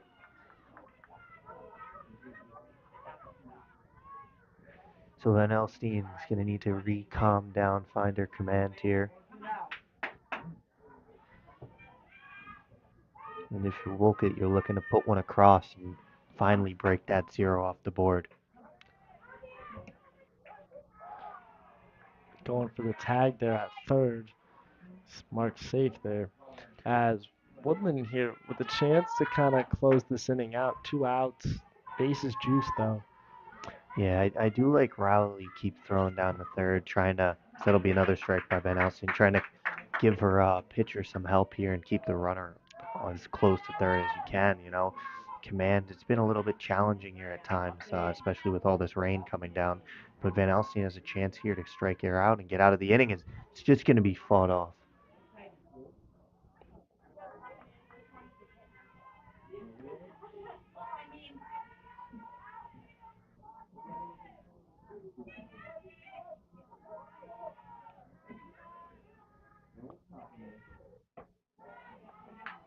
Looking to get her to chase, just missed upstairs.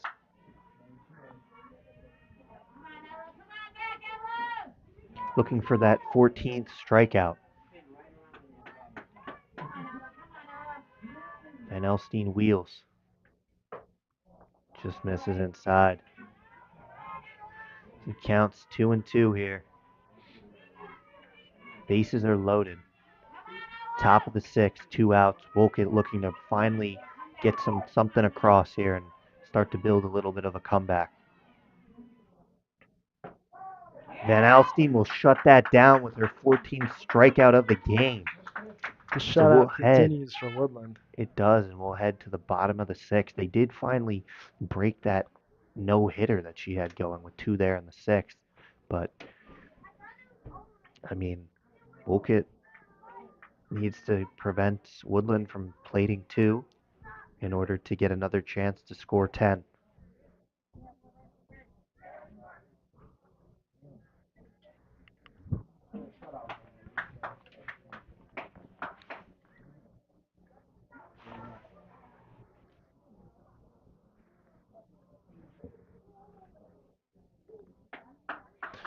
Yeah, and as of now, weather permitting, their finale, which will be against St. Paul, which is likely Woodland versus St. Paul, is supposed to be on Friday, but with the inclement weather coming in this week, Zach, we don't know what that game could be. I know the CIC is trying to crack down their times so they can get their state tournament going and have everything scheduled out, but with the weather we've been having recently, who knows what can happen. Yeah, I think the biggest issue is that they should have done what baseball did and played yesterday and then played today, which baseball moved their finals up to today so they could get them in. But you have some inclement weather tomorrow, Friday, and then even Saturday. I mean, it doesn't look great either, but they need to be done by Saturday. So we could potentially see no champion and maybe just a split between St. Paul and then as of this moment Woodland, which I'm not sure how they'll go about, but that could be an option. It actually looks like it's slowed down a little bit of the rain out there. Yeah, it's definitely slowed down, but you can see the field is pretty dark and muddy, so I'm sure this effect will continue as Monte fouls one out there. It's going to be dropped. For the first strike of the inning here. Woodland just looking to hold on to this lead, not do anything too crazy here. I mean, we can continue to build, but just got to get through one more inning of baseball. Or softball, I'm sorry. Well, Wolcott's already starting to pack up some of their equipment here. I don't know if that's a bit of the waving of the white flag, as that'll be another strike.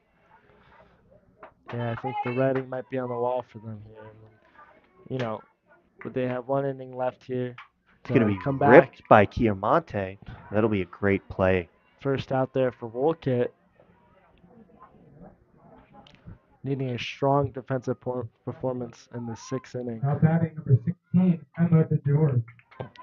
Which they have not really been able to do the last 3 innings.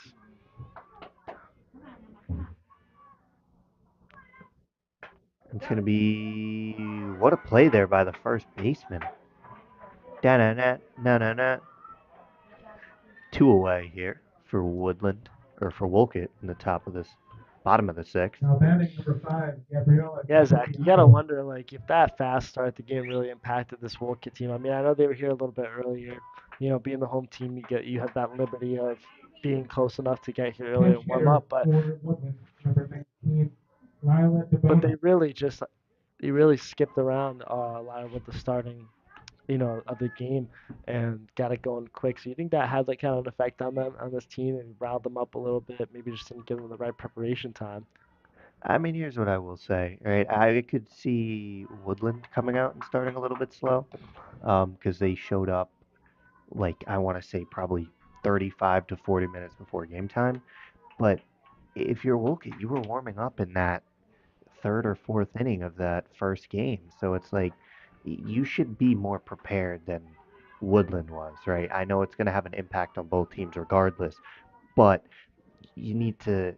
You were able to warm up, go through everything, and that's going to be fouled away for a strike. The count is 3-1, but you need to be ready. I mean, Woodland, they took that first inning. They had Van Alstine. She was settled in. The offense took an inning or two to get going, but then once they got into game speed where maybe they would have been had they warmed up, I don't know. I don't think it has as much impact as we're thinking. I think the weather is more of the impact as we start to see. I mean, command is a little bit rough, and you start to see pitchers losing some of that velocity. I believe that impacted Malinfant because she was pitching a gem those first two innings, and then once the weather started to continue consistently rain, she started to see a bit of an issue with locating pitches, command, and then some good adjustments as that's going to be fouled out of play. Some good adjustments by Woodland and laying down some bunts, stealing bases, and putting that pressure. I just don't think Wolcott made enough adjustments at the end of the day that we saw Woodland make.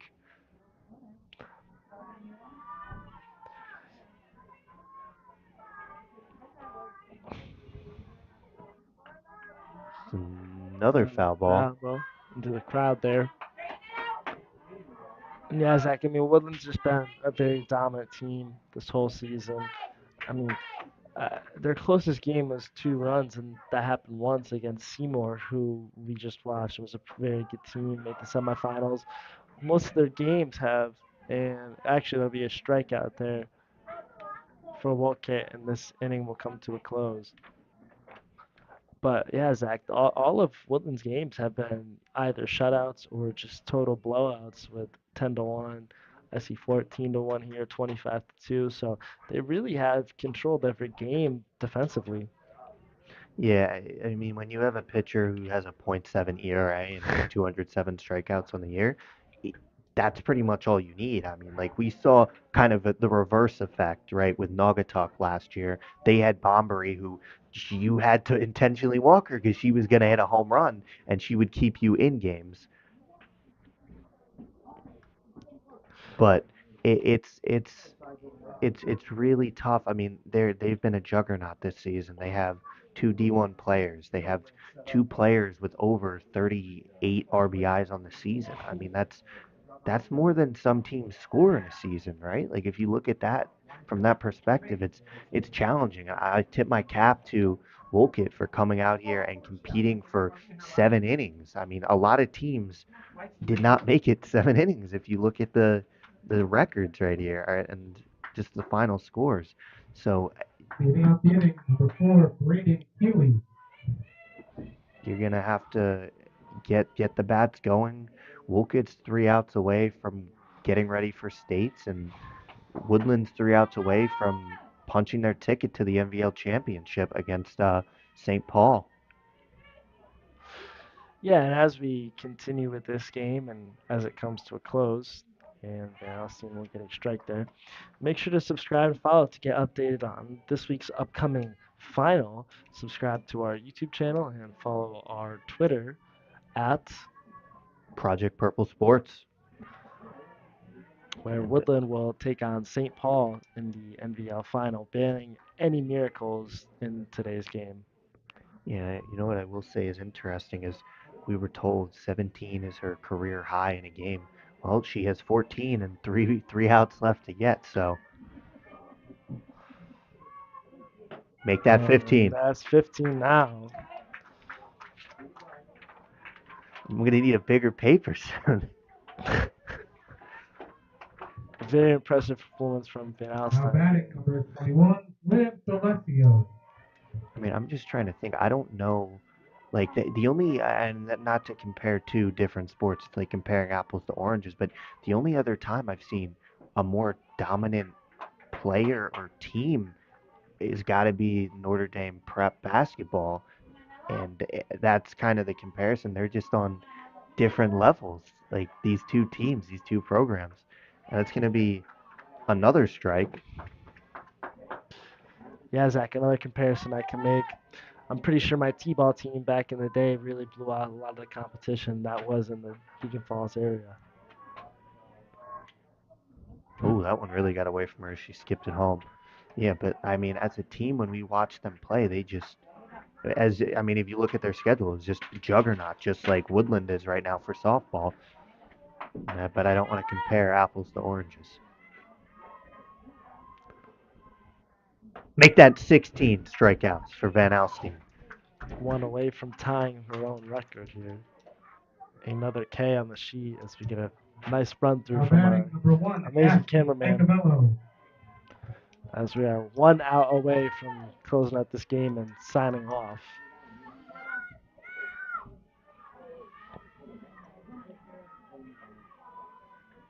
They're going to lay down. Oh, try to lay down a bunt. So that's one strike here. Woke it down to their last out.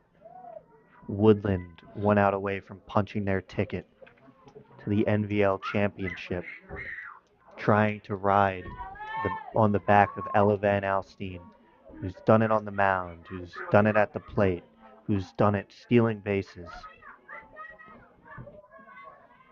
Van Alstyne deals another. Oh, that'll be a ball there.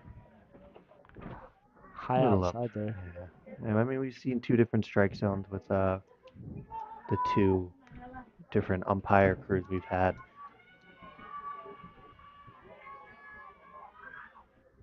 It's going to be low again. Falls behind 2-1.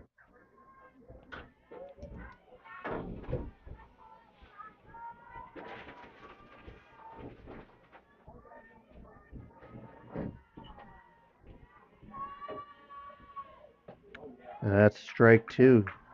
So Wolcott's now down to their last strike.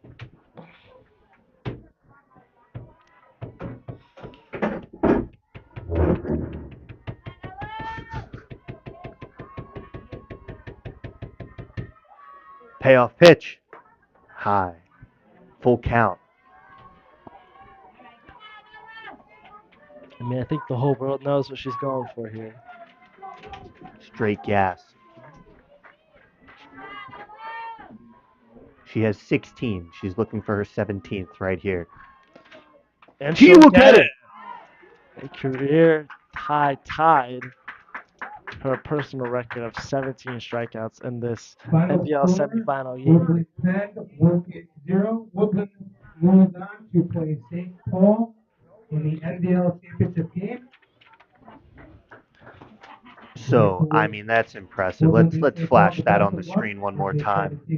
17 Ks. Van Alstyne fan 17. Woodland Fats come alive in that third inning.